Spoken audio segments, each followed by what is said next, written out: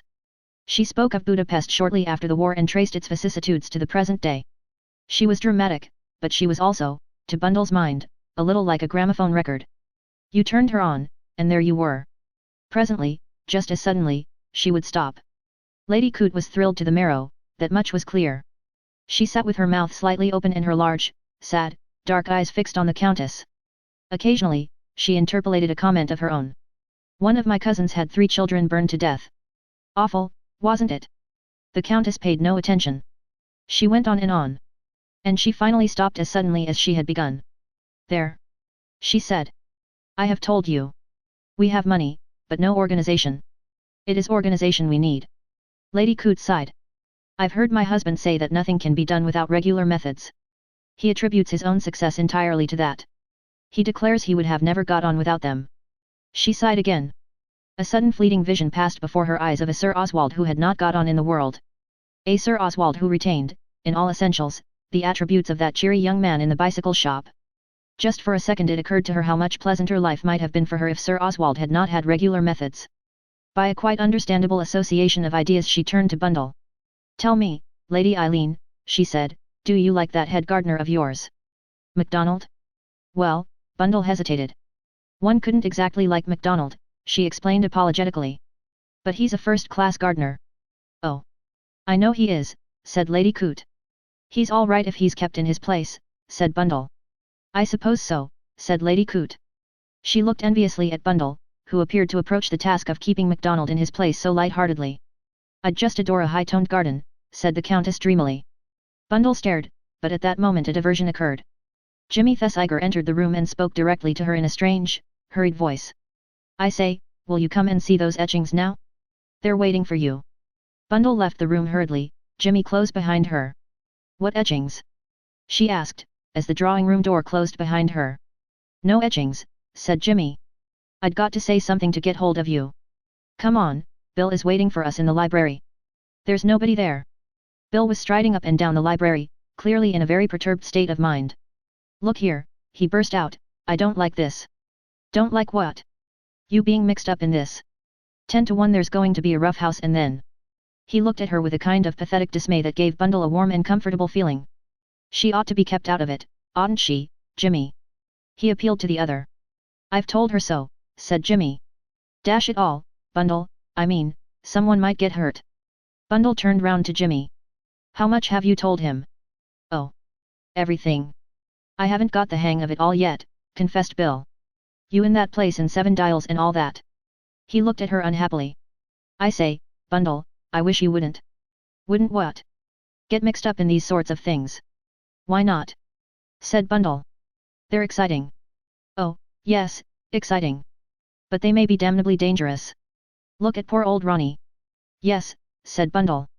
If it hadn't been for your friend Ronnie, I don't suppose I should ever have got what you call mixed up in this thing. But I am. And it's no earthly use your bleating about it. I know you're the most frightful sport, Bundle, but cut out the compliments. Let's make plans. To her relief, Bill reacted favorably to the suggestion. You're right about the formula, he said. Eberhard's got some sort of formula with him, or rather Sir Oswald has. The stuff has been tested out at his works, very secretly and all that. Eberhard has been down there with him. They're all in the study now, what you might call coming down to brass tacks. How long is Sir Stanley Digby staying? Asked Jimmy. Going back to town tomorrow. Said Jimmy. Then one thing's quite clear. If, as I suppose, Sir Stanley will be taking the formula with him, any funny business there's going to be will be tonight. I suppose it will. Not a doubt of it. That narrows the thing down very comfortably. But the bright lads will have to be their very brightest. We must come down to details. First of all, where will the sacred formula be tonight? Will Eberhard have it, or Sir Oswald Coote? Neither. I understand it's to be handed over to the Air Minister this evening, for him to take to town tomorrow. In that case O'Rourke will have it. Sure to. Well, there's only one thing for it. If we believe someone's going to have a shot at pinching that paper, we've got to keep watch tonight, Bill, my boy. Bundle opened her mouth as though to protest, but shut it again without speaking. By the way, continued Jimmy, did I recognize the commissionaire from Harrods in the hall this evening, or was it our old friend Lestrade from Scotland Yard? Scintillating, Watson, said Bill. I suppose, said Jimmy, that we are rather butting in on his preserves. Can't be helped, said Bill. Not if we mean to see this thing through. Then it's agreed, said Jimmy. We divide the night into 2 watches. Again Bundle opened her mouth, and again shut it without speaking. Right you are, agreed Bill. Who'll take first duty? Shall we spin for it? Might as well. All right. Here goes. Heads you first and I second. Tails, vice versa. Bill nodded. The coin spun in the air. Jimmy bent to look at it. Tails, he said. Damn, said Bill. You get first half and probably any fun that's going. Oh, you never know, said Jimmy. Criminals are very uncertain. What time shall I wake you? 3:30. That's about fair, I think. And now, at last, Bundle spoke. What about me? She asked. Nothing doing. You go to bed and sleep. Oh. Said Bundle.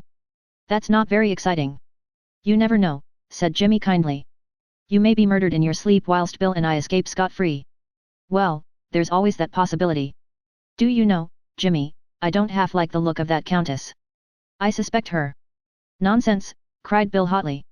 She's absolutely above suspicion. How do you know? Retorted Bundle. Because I do. Why, one of the fellows at the Hungarian embassy vouched for her. Oh. Said Bundle, momentarily taken aback by his fervor. You girls are all the same, grumbled Bill. Just because she's a jolly good-looking woman. Bundle was only too well acquainted with this unfair masculine line of argument. Well, don't you go and pour confidences into her shell-pink ear, she remarked. I'm going to bed. I was bored stiff in that drawing room and I'm not going back. She left the room. Bill looked at Jimmy. Good old Bundle, he said. I was afraid we might have trouble with her. You know how keen she is to be in everything. I think the way she took it was just wonderful. So did I, said Jimmy. It staggered me. She's got some sense, Bundle has. She knows when a thing's plumb impossible. I say, oughtn't we to have some lethal weapons? Chaps usually do when they're going on this sort of stunt. I have a blue-nosed automatic, said Jimmy with gentle pride. It weighs several pounds and looks most murderous. I'll lend it to you when the time comes. Bill looked at him with respect and envy. What made you think of getting that? He said. I don't know, said Jimmy carelessly. It just came to me. I hope we shan't go and shoot the wrong person, said Bill with some anxiety. That would be unfortunate, said Mr. Thesiger gravely. Chapter 18. Jimmy's Adventures. Our chronicle must here split into 3 separate and distinct portions. The night was to prove an eventful one and each of the 3 persons involved saw it from his or her own individual angle. We will begin with that pleasant and engaging youth, Mr. Jimmy Thesiger, at a moment when he has at last exchanged final good nights with his fellow conspirator, Bill Eversley. Don't forget, said Bill, 3 a.m. If you're still alive, that is, he added kindly. I may be an ass, said Jimmy, with rancorous remembrance of the remark Bundle had repeated to him, but I'm not nearly so much of an ass as I look. That's what you said about Gary Wade, said Bill slowly. Do you remember? And that very night he... Shut up, you damned fool, said Jimmy. Haven't you got any tact? Of course I've got tact, said Bill. I'm a budding diplomatist. All diplomatists have tact. Ah, said Jimmy. You must be still in what they call the larval stage. I can't get over Bundle, said Bill, reverting abruptly to a former topic. I should certainly have said that she'd be, well, difficult. Bundle's improved. She's improved very much. That's what your chief was saying, said Jimmy. He said he was agreeably surprised. I thought Bundle was laying it on a bit thick myself, said Bill. But Cotters is such an ass he'd swallow anything. Well, night-night. I expect you'll have a bit of a job waking me when the time comes, but stick to it. It won't be much good if you've taken a leaf out of Gary Wade's book, said Jimmy maliciously. Bill looked at him reproachfully. What the hell do you want to go and make a chap uncomfortable for? He demanded. You're only getting your own back, said Jimmy. Toddle along. But Bill lingered. He stood uncomfortably, first on one foot and then on the other. Look here, he said. Yes. What I mean to say is, well, I mean you'll be all right and all that, won't you? It's all very well ragging, but when I think of poor old Gary, and then poor old Ronnie. Jimmy gazed at him in exasperation. Bill was one of those who undoubtedly meant well, but the result of his efforts would not be described as heartening. I see, he remarked, that I shall have to show you Leopold. He slipped his hand into the pocket of the dark blue suit into which he had just changed and held out something for Bill's inspection. A real, genuine, blue-nosed automatic, he said with modest pride. No, I say, Bill said. Is it really? He was undoubtedly impressed. Stevens, my man, got him for me. Warranted clean and methodical in his habits. You press the button and Leopold does the rest. Oh. Said Bill. I say, Jimmy. Yes. Be careful, won't you?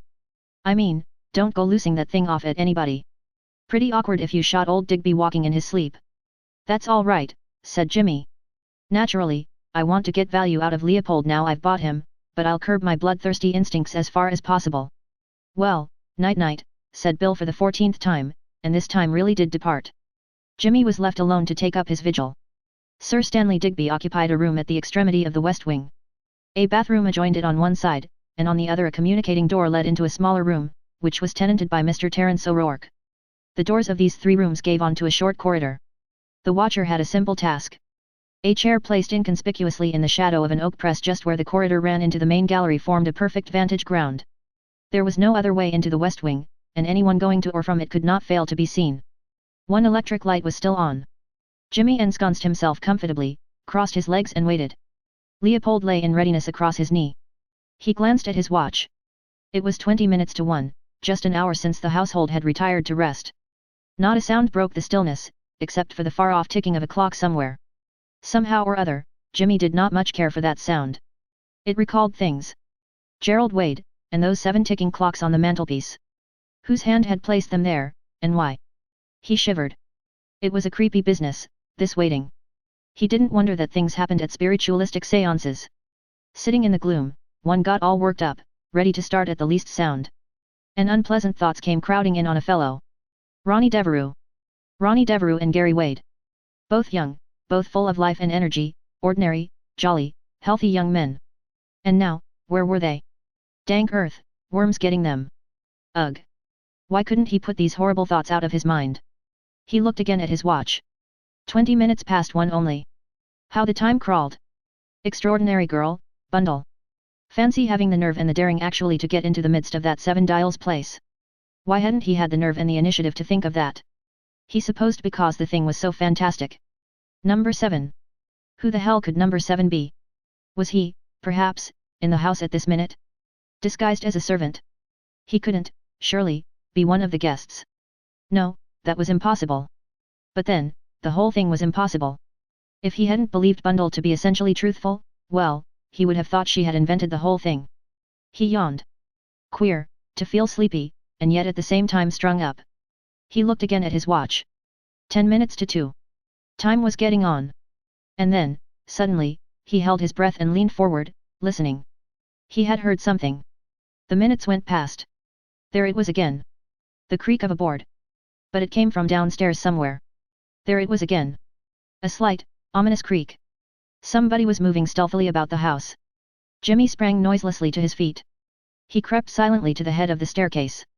Everything seemed perfectly quiet. Yet he was quite certain he had really heard that stealthy sound. It was not imagination. Very quietly and cautiously he crept down the staircase, Leopold clasped tightly in his right hand. Not a sound in the big hall. If he had been correct in assuming that the muffled sound came from directly beneath him, then it must have come from the library.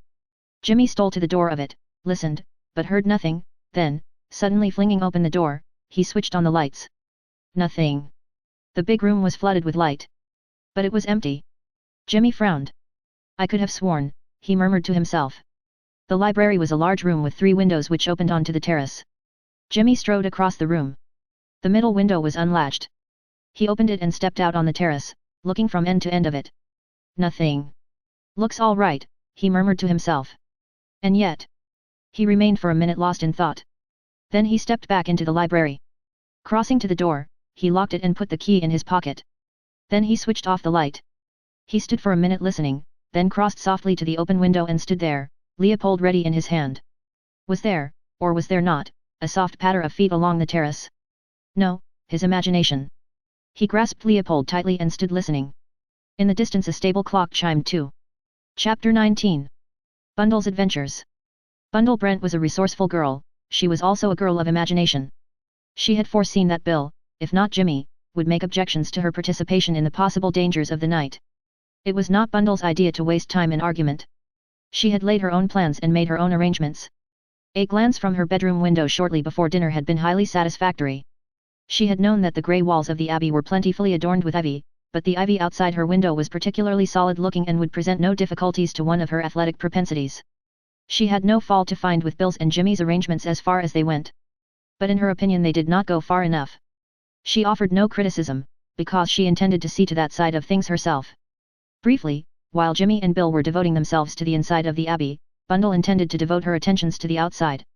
Her own meek acquiescence in the tame role assigned to her gave her an infinity of pleasure, though she wondered scornfully how either of the 2 men could be so easily deceived.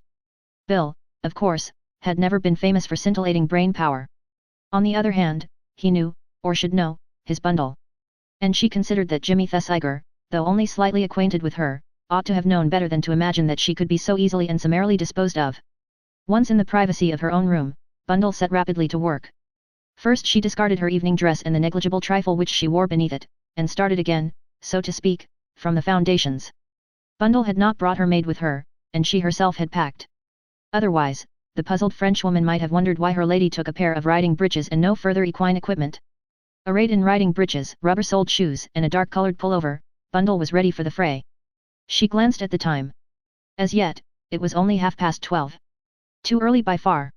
Whatever was going to happen would not happen for some time yet. The occupants of the house must all be given time to get off to sleep. 1:30 was the time fixed by Bundle for the start of operations. She switched off her light and sat down by the window to wait. Punctually at the appointed moment, she rose, pushed up the sash and swung her leg over the sill. The night was a fine one, cold and still. There was starlight but no moon. She found the descent very easy. Bundle and her 2 sisters had run wild in the park at Chimneys as small children, and they could all climb like cats. Bundle arrived on a flower bed, rather breathless, but quite unscathed. She paused a minute to take stock of her plans. She knew that the rooms occupied by the Air Minister and his secretary were in the west wing, that was the opposite side of the house from where Bundle was now standing. A terrace ran along the south and west side of the house, ending abruptly against a walled fruit garden. Bundle stepped out of her flower bed and turned the corner of the house to where the terrace began on the south side. She crept very quietly along it, keeping close to the shadow of the house. But, as she reached the second corner, she got a shock, for a man was standing there, with the clear intention of barring her way. The next instant she had recognized him. Superintendent Battle. You did give me a fright. That's what I'm here for, said the superintendent pleasantly. Bundle looked at him. It struck her now, as so often before, how remarkably little camouflage there was about him. He was large and solid and noticeable. He was, somehow, very English. But of one thing Bundle was quite sure. Superintendent Battle was no fool. What are you really doing here? She asked, still in a whisper. Just seeing, said Battle, that nobody's about who shouldn't be. Oh, said Bundle, rather taken aback. You, for instance, Lady Eileen. I don't suppose you usually take a walk at this time of night. Do you mean, said Bundle slowly, that you want me to go back? Superintendent Battle nodded approvingly. You're very quick, Lady Eileen. That's just what I do mean. Did you, come out of a door, or the window? The window. It's easy as anything climbing down this ivy. Superintendent Battle looked up at it thoughtfully. Yes, he said. I should say it would be. And you want me to go back? Said Bundle. I'm rather sick about that. I wanted to go round onto the west terrace. Perhaps you won't be the only one who'll want to do that, said Battle. Nobody could miss seeing you, said Bundle rather spitefully. The superintendent seemed rather pleased than otherwise. I hope they won't, he said. No unpleasantness. That's my motto. And if you'll excuse me, Lady Eileen, I think it's time you were going back to bed. The firmness of his tone admitted of no parley. Rather crestfallen, Bundle retraced her steps. She was halfway up the ivy when a sudden idea occurred to her, and she nearly relaxed her grip and fell. Supposing Superintendent Battle suspected her. There had been something, yes, surely there had been something in his manner that vaguely suggested the idea. She couldn't help laughing as she crawled over the sill into her bedroom. Fancy the solid superintendent suspecting her. Though she had so far obeyed Battle's orders as to return to her room, Bundle had no intention of going to bed and sleeping. Nor did she think that Battle had really intended her to do so. He was not a man to expect impossibilities. And to remain quiescent when something daring and exciting might be going on was a sheer impossibility to Bundle. She glanced at her watch. It was 10 minutes to 2. After a moment or two of irresolution, she cautiously opened her door. Not a sound. Everything was still and peaceful. She stole cautiously along the passage. Once she halted, thinking she heard a board creak somewhere, but then convinced that she was mistaken, she went on again. She was now in the main corridor, making her way to the west wing. She reached the angle of intersection and peered cautiously round, then she stared in blank surprise. The watcher's post was empty. Jimmy Thesiger was not there. Bundle stared in complete amazement. What had happened? Why had Jimmy left his post? What did it mean? And at that moment she heard a clock strike 2. She was still standing there, debating what to do next, when suddenly her heart gave a leap and then seemed to stand still. The door handle of Terence O'Rourke's room was slowly turning. Bundle watched, fascinated. But the door did not open. Instead the knob returned slowly to its original position. What did it mean? Suddenly Bundle came to a resolution. Jimmy, for some unknown reason, had deserted his post. She must get hold of Bill. Quickly and noiselessly, Bundle fled along the way she had come. She burst unceremoniously into Bill's room. Bill, wake up. Oh, do wake up. It was an urgent whisper she sent forth, but there came no response to it. Bill, breathed Bundle. Impatiently she switched on the lights, and then stood dumbfounded.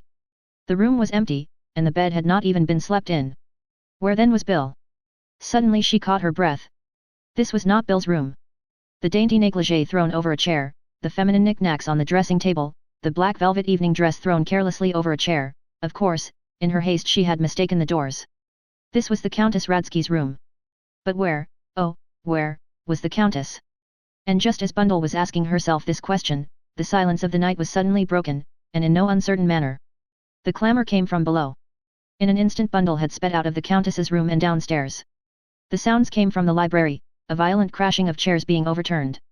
Bundle rattled vainly at the library door. It was locked. But she could clearly hear the struggle that was going on within, the panting and scuffling, curses in manly tones, the occasional crash as some light piece of furniture came into the line of battle. And then, sinister and distinct, breaking the peace of the night for good and all, 2 shots in rapid succession. Chapter 20. Lorraine's Adventures. Lorraine Wade sat up in bed and switched on the light. It was exactly 10 minutes to 1. She had gone to bed early, at 9:30. She possessed the useful art of being able to wake herself up at the required time, so she had been able to enjoy some hours of refreshing sleep. 2 dogs slept in the room with her, and one of these now raised his head and looked at her inquiringly. Quiet, Lurcher, said Lorraine, and the big animal put his head down again obediently, watching her from between his shaggy eyelashes. It is true that Bundle had once doubted the meekness of Lorraine Wade, but that brief moment of suspicion had passed. Lorraine had seemed so entirely reasonable, so willing to be kept out of everything. And yet, if you studied the girl's face, you saw that there was strength of purpose in the small, resolute jaw and the lips that closed together so firmly. Lorraine rose and dressed herself in a tweed coat and skirt. Into one pocket of the coat she dropped an electric torch. Then she opened the drawer of her dressing table and took out a small ivory-handled pistol, almost a toy in appearance. She had bought it the day before at Harrod's and she was very pleased with it. She gave a final glance round the room to see if she had forgotten anything, and at that moment the big dog rose and came over to her, looking up at her with pleading eyes and wagging his tail. Lorraine shook her head. No, Lurcher. Can't go. Mrs. can't take you. Got to stay here and be a good boy. She dropped a kiss on the dog's head, made him lie down on his rug again, and then slipped noiselessly out of the room, closing the door behind her. She let herself out of the house by a side door and made her way round to the garage, where her little two-seater car was in readiness. There was a gentle slope, and she let the car run silently down it, not starting the engine till she was some way from the house. Then she glanced at the watch on her arm and pressed her foot down on the accelerator. She left the car at a spot she had previously marked down. There was a gap there in the fencing that she could easily get through. A few minutes later, slightly muddy, Lorraine stood inside the grounds of Wyvern Abbey. As noiselessly as possible, she made her way towards the venerable ivy-covered building. In the distance a stable clock chimed 2. Lorraine's heart beat faster as she drew near to the terrace. There was no one about, no sign of life anywhere. Everything seemed peaceful and undisturbed. She reached the terrace and stood there, looking about her. Suddenly, without the least warning, something from above fell with a flop almost at her feet. Lorraine stooped to pick it up. It was a brown paper packet, loosely wrapped. Holding it, Lorraine looked up. There was an open window just above her head, and even as she looked a leg swung over it and a man began to climb down the ivy. Lorraine waited for no more. She took to her heels and ran, still clasping the brown paper packet. Behind her, the noise of a struggle suddenly broke out. A hoarse voice, "Let me go," another that she knew well, "Not if I know it." "Ah, you would you?" Still Lorraine ran, blindly, as though panic-stricken, right round the corner of the terrace, and slap into the arms of a large, solidly built man. There, said Superintendent Battle kindly. Lorraine was struggling to speak. Oh, quick, they're killing each other. Oh, do be quick." There was a sharp crack of a revolver shot, and then another. Superintendent Battle started to run. Lorraine followed. Back round the corner of the terrace and along to the library window. The window was open. Battle stooped and switched on an electric torch. Lorraine was close beside him, peering over his shoulder. She gave a little sobbing gasp. On the threshold of the window lay Jimmy Thesiger in what looked like a pool of blood. His right arm lay dangling in a curious position. Lorraine gave a sharp cry. "He's dead," she wailed. "Oh, Jimmy, he's dead." Now, said Superintendent Battle soothingly, "don't you take on so. The young gentleman isn't dead, I'll be bound. See if you can find the lights and turn them on." Lorraine obeyed. She stumbled across the room, found the switch by the door and pressed it down. The room was flooded with light. Superintendent Battle uttered a sigh of relief. "It's all right, he's only shot in the right arm. He's fainted through loss of blood. Come and give me a hand with him." There was a pounding on the library door. Voices were heard, asking, expostulating, demanding. Lorraine looked doubtfully at it. "Shall I?" "No hurry," said Battle. "We'll let them in presently. You come and give me a hand." Lorraine came obediently. The superintendent had produced a large, clean pocket handkerchief and was neatly bandaging the wounded man's arm. Lorraine helped him. "He'll be all right," said the superintendent. "Don't you worry. As many lives as cats, these young fellows." It wasn't the loss of blood knocked him out either. He must have caught his head a crack on the floor as he fell. Outside the knocking on the door had become tremendous. The voice of George Lomax, furiously upraised, came loud and distinct. "Who is in there? Open the door at once." Superintendent Battle sighed. "I suppose we shall have to," he said. "A pity." His eyes darted round, taking in the scene. An automatic lay by Jimmy's side. The superintendent picked it up gingerly, holding it very delicately, and examined it. He grunted and laid it on the table. Then he stepped across and unlocked the door. Several people almost fell into the room. Nearly everybody said something at the same minute. George Lomax, spluttering with obdurate words which refused to come with sufficient fluency, exclaimed. The meaning of this? Ah! It's you, Superintendent. What's happened? I say, what has happened?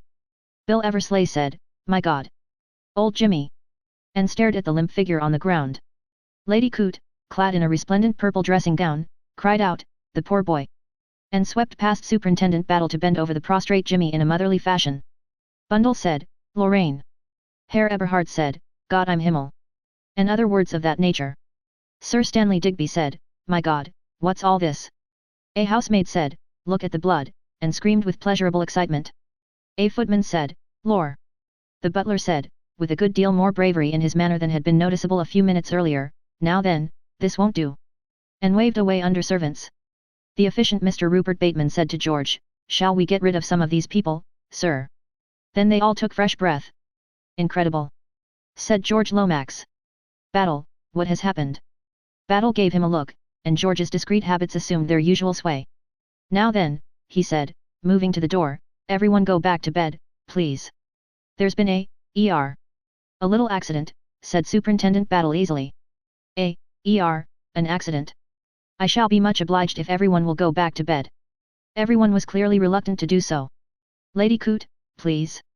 The poor boy, said Lady Coote in a motherly fashion. She rose from a kneeling position with great reluctance. And as she did so, Jimmy stirred and sat up. Hello. He said thickly. What's the matter?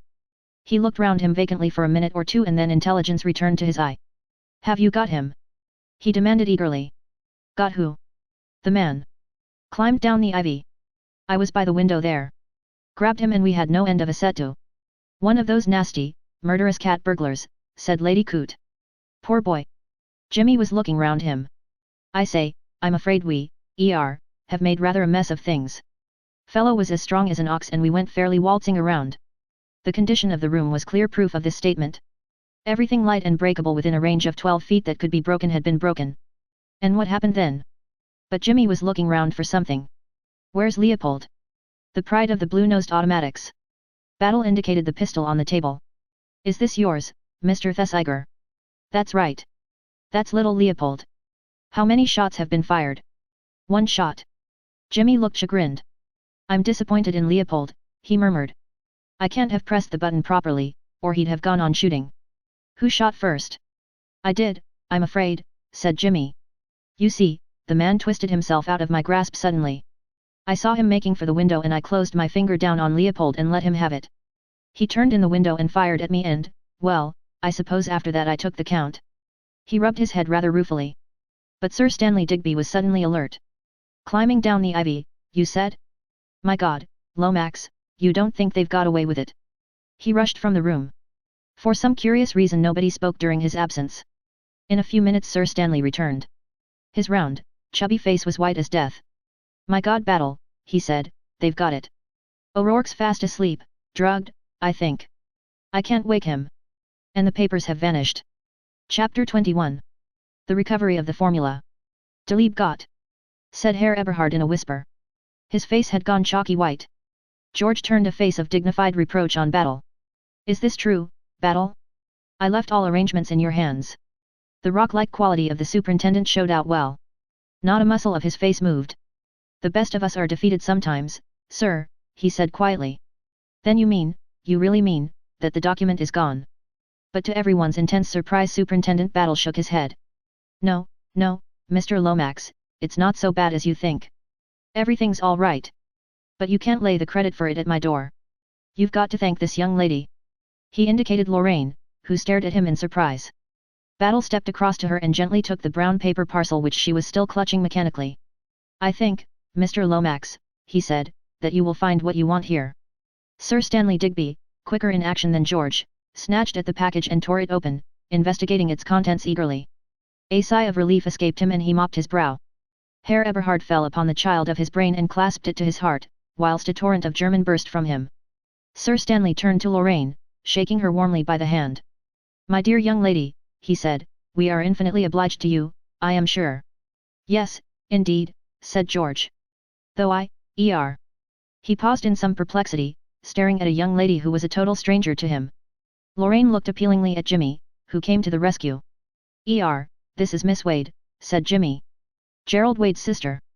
Indeed, said George, shaking her warmly by the hand. My dear Miss Wade, I must express my deep gratitude to you for what you have done. I must confess that I do not quite see. He paused delicately and 4 of the persons present felt that explanations were going to be fraught with much difficulty. Superintendent Battle came to the rescue. Perhaps we'd better not go into that just now, sir, he suggested tactfully. The efficient Mr. Bateman created a further diversion. Wouldn't it be wise for someone to see to O'Rourke? Don't you think, sir, that a doctor had better be sent for? Of course, said George. Of course. Most remiss of us not to have thought of it before. He looked towards Bill. Get Dr. Cartwright on the telephone. Ask him to come.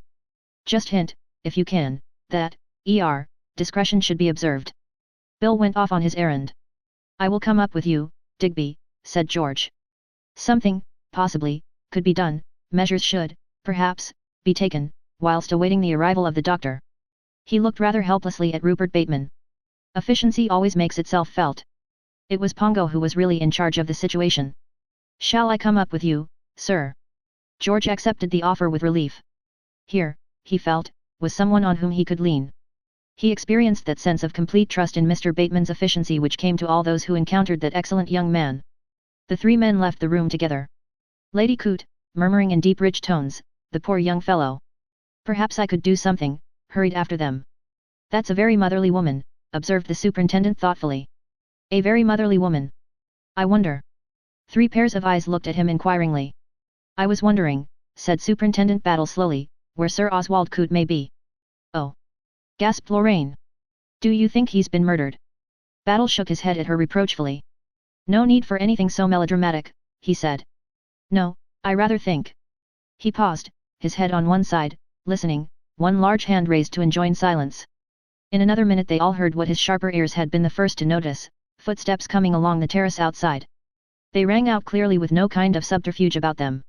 In another minute the window was blocked by a bulky figure which stood there regarding them and who conveyed, in an odd way, a sense of dominating the situation. Sir Oswald, for it was he, looked slowly from one face to another. His keen eyes took in the details of the situation. Jimmy, with his roughly bandaged arm, Bundle, in her somewhat anomalous attire, Lorraine, a perfect stranger to him. His eyes came last to Superintendent Battle. He spoke sharply and crisply. "What's been happening here, officer?" "Attempted robbery, sir." "Attempted, eh? Thanks to this young lady, Miss Wade, the thieves failed to get away with it." "Ah!" he said again, his scrutiny ended. "And now, officer, what about this?" He held out a small Mauser pistol which he carried delicately by the butt. "Where did you find that, Sir Oswald?" "On the lawn outside. I presume it must have been thrown down by one of the thieves as he took to his heels. I've held it carefully, as I thought you might wish to examine it for fingerprints." "You think of everything, Sir Oswald," said Battle. He took the pistol from the other, handling it with equal care, and laid it down on the table beside Jimmy's Colt. "And now, if you please," said Sir Oswald, "I should like to hear exactly what occurred." Superintendent Battle gave a brief resume of the events of the night. Sir Oswald frowned thoughtfully. "I understand," he said sharply. "After wounding and disabling Mr. Thesiger, the man took to his heels and ran, throwing away the pistol as he did so. What I cannot understand is why no one pursued him." "It wasn't till we heard Mr. Thesiger's story that we knew there was anyone to pursue," remarked Superintendent Battle dryly. "You didn't, catch sight of him making off as you turned the corner of the terrace?" "No, I missed him by just about 40 seconds, I should say. There's no moon and he'd be invisible as soon as he'd left the terrace. He must have leapt for it as soon as he'd fired the shot." Said Sir Oswald. "I still think that a search should have been organized. Someone else should have been posted." "There are 3 of my men in the grounds," said the superintendent quietly. "Oh." Sir Oswald seemed rather taken aback. "They were to hold and detain anyone attempting to leave the grounds. And yet, they haven't done so." "And yet they haven't done so," agreed Battle gravely. Sir Oswald looked at him as though something in the words puzzled him. He said sharply. "Are you telling me all that you know, Superintendent Battle?" "All that I know, yes, Sir Oswald. What I think is a different matter. Maybe I think some rather curious things, but until thinking's got you somewhere it's no use talking about it." "And yet," said Sir Oswald slowly, "I should like to know what you think, Superintendent Battle. For one thing, sir, I think there's a lot too much ivy about this place. Excuse me, sir, you've got a bit on your coat, yes, a great deal too much ivy. It complicates things." Sir Oswald stared at him, but any reply he might have contemplated making was arrested by the entrance of Rupert Bateman. "Oh, there you are, Sir Oswald. I'm so glad. Lady Coote has just discovered that you were missing, and she has been insisting upon it that you had been murdered by the thieves. I really think, Sir Oswald, that you had better come to her at once. She is terribly upset." "Maria is an incredibly foolish woman," said Sir Oswald. "Why should I be murdered? I'll come with you, Bateman." He left the room with his secretary. "That's a very efficient young man," said Battle, looking after them. "What's his name, Bateman?" Jimmy nodded. "Bateman, Rupert," he said. "Commonly known as Pongo. I was at school with him." "Were you? Now, that's interesting, Mr. Thesiger. What was your opinion of him in those days?" "Oh, he was always the same sort of ass." "I shouldn't have thought," said Battle mildly, "that he was an ass." "Oh, you know what I mean. Of course he wasn't really an ass. Tons of brains and always swatting at things. But deadly serious. No sense of humor. Ah, said Superintendent Battle. That's a pity. Gentlemen who have no sense of humor get to taking themselves too seriously, and that leads to mischief. I can't imagine Pongo getting into mischief, said Jimmy. He's done extremely well for himself so far, dug himself in with old Coot and looks like being a permanency in the job. Superintendent Battle, said Bundle. Yes, Lady Eileen. Don't you think it very odd that Sir Oswald didn't say what he was doing wandering about in the garden in the middle of the night? Ah, said Battle. Sir Oswald's a great man, and a great man always knows better than to explain unless an explanation is demanded. To rush into explanations and excuses is always a sign of weakness. Sir Oswald knows that as well as I do. He's not going to come in explaining and apologizing, not he. He just stalks in and hauls me over the coals. He's a big man, Sir Oswald. Such a warm admiration sounded in the superintendent's tones that Bundle pursued the subject no further. And now, said Superintendent Battle, looking round with a slight twinkle in his eye, now that we're together and friendly like, I should like to hear just how Miss Wade happened to arrive on the scene so pat. She ought to be ashamed of herself, said Jimmy. Hoodwinking us all as she did. Why should I be kept out of it all? Cried Lorraine passionately. I never meant to be, no, not the very first day in your rooms when you both explained how the best thing for me to do was to stay quietly at home and keep out of danger. I didn't say anything, but I made up my mind then. I half suspected it, said Bundle. You were so surprisingly meek about it. I might have known you were up to something. I thought you were remarkably sensible, said Jimmy Thesiger. You would, Jimmy dear, said Lorraine. It was easy enough to deceive you. Thank you for these kind words, said Jimmy. Go on, and don't mind me. When you rang up and said there might be danger, I was more determined than ever, went on Lorraine. I went to Harrods and I bought a pistol. Here it is. She produced the dainty weapon, and Superintendent Battle took it from her and examined it. Quite a deadly little toy, Miss Wade, he said. Have you had much, practice with it? None at all, said Lorraine. But I thought if I took it with me, well, that it would give me a comforting feeling. Quite so, said Battle gravely. My idea was to come over here and see what was going on. I left the car in the road and climbed through the hedge and came up to the terrace. I was just looking about me when, plop, something fell right at my feet. I picked it up and then looked to see where it could have come from. And then I saw the man climbing down the ivy and I ran. Just so, said Battle.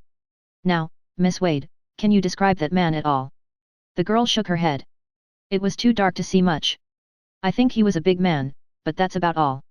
And now you, Mr. Thesiger. Battle turned to him. You struggled with the man, can you tell me anything about him? He was a pretty hefty individual, that's all I can say. He gave a few hoarse whispers, that's when I had him by the throat. He said, let me go, governor, something like that. An uneducated man, then. Yes, I suppose he was. He spoke like one. I still don't quite understand about the packet, said Lorraine. Why should he throw it down as he did? Was it because it hampered him climbing? No, said Battle. I've got an entirely different theory about that. That packet, Miss Wade, was deliberately thrown down to you, or so I believe. To me. Shall we say, to the person the thief thought you were?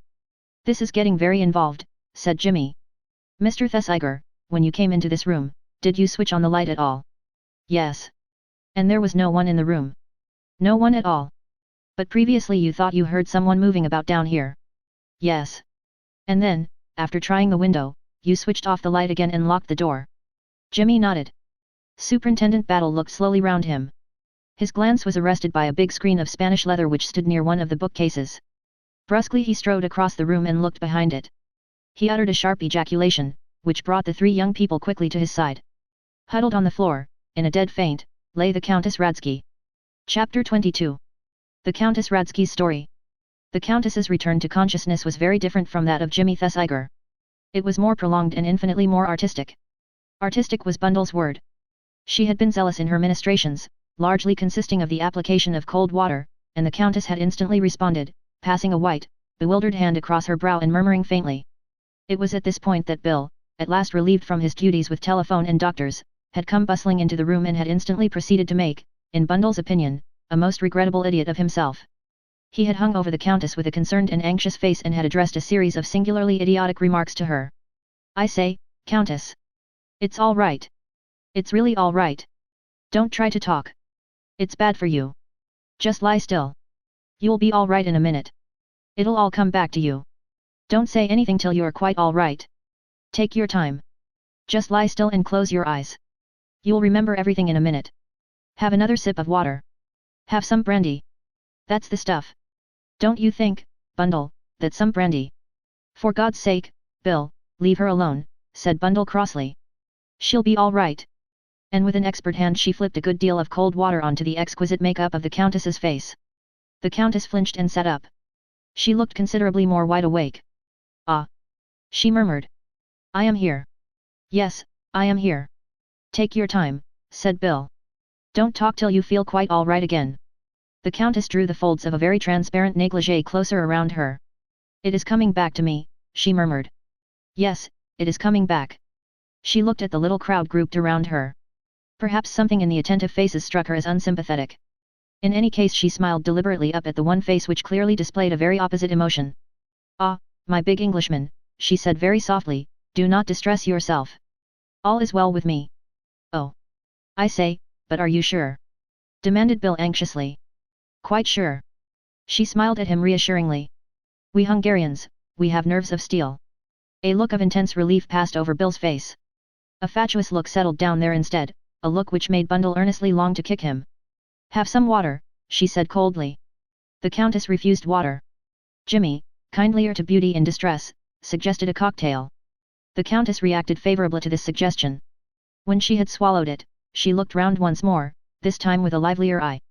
Tell me, what has happened? She demanded briskly. We were hoping you might be able to tell us that, said Superintendent Battle. The Countess looked at him sharply. She seemed to become aware of the big, quiet man for the first time. I went to your room, said Bundle. The bed hadn't been slept in and you weren't there. She paused, looking accusingly at the Countess. The latter closed her eyes and nodded her head slowly. Yes, yes, I remember it all now.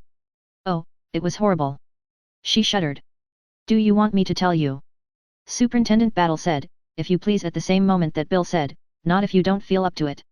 The Countess looked from one to the other, but the quiet, masterful eye of Superintendent Battle won the game. I could not sleep, began the Countess. The house, it oppressed me. I was all, as you say, on wires, the cat on the hot bricks. I knew that in the state I was in it was useless to think of going to bed. I walked about my room. I read. But the books placed there did not interest me greatly. I thought I would come down here and find something more absorbing. Very natural, said Bill. Very often done, I believe, said Battle. So as soon as the idea occurred to me, I left my room and came down. The house was very still. Excuse me, interrupted the superintendent, but can you give me an idea of the time when this occurred? I never know the time, said the Countess superbly, and swept on with her story. The house was very quiet. One could even hear the little mouse run, if there had been one. I come down the stairs, very quietly. Very quietly.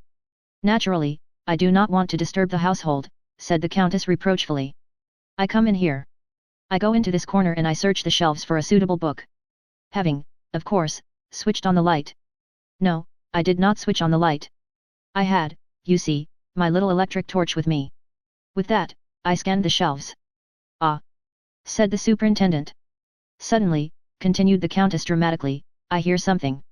A stealthy sound. A muffled footstep. I switch out my torch and listen. The footsteps draw nearer, stealthy, horrible footsteps. I shrink behind the screen. In another minute the door opens and the light is switched on. The man, the burglar is in the room. Yes, but I say, began Mr. Thesiger. A large-sized foot pressed his, and realizing that Superintendent Battle was giving him a hint, Jimmy shut up. I nearly died of fear, continued the Countess. I tried not to breathe. The man waited for a minute, listening. Then, still with that horrible, stealthy tread. Again Jimmy opened his mouth in protest, and again shut it. He crossed to the window and peered out. He remained there for a minute or two, then he recrossed the room and turned out the lights again, locking the door. I am terrified. He is in the room, moving stealthily about in the dark. Ah, it is horrible. Suppose he should come upon me in the dark. In another minute I hear him again by the window. Then silence. I hope that perhaps he may have gone out that way. As the minutes pass and I hear no further sound, I am almost sure that he has done so. Indeed I am in the very act of switching on my torch and investigating when, prestissimo, it all begins. Yes. Ah. But it was terrible, never, never shall I forget it. Two men trying to murder each other. Oh, it was horrible. They reeled about the room, and furniture crashed in every direction.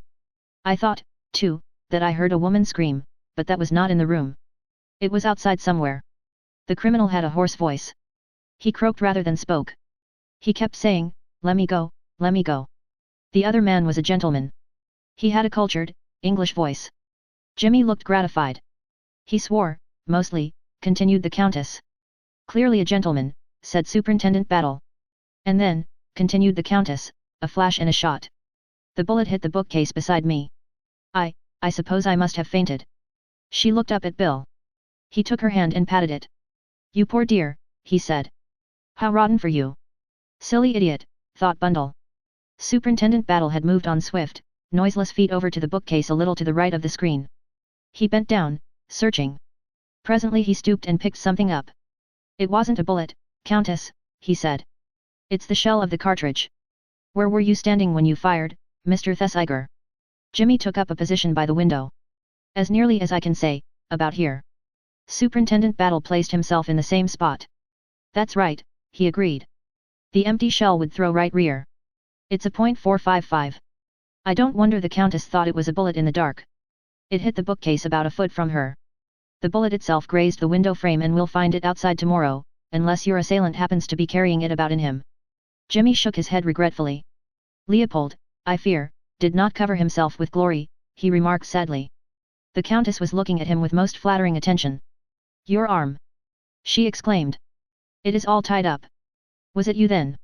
Jimmy made her a mock bow. "I'm so glad I've got a cultured English voice," he said. "And I can assure you that I wouldn't have dreamed of using the language I did if I had had any suspicion that a lady was present." "I did not understand all of it," the Countess hastened to explain. "Although I had an English governess when I was young." "It isn't the sort of thing she'd be likely to teach you," agreed Jimmy. "Kept you busy with your uncle's pen, and the umbrella of the gardener's niece. I know the sort of stuff." "But what has happened?" asked the Countess. "That is what I want to know. I demand to know what has happened."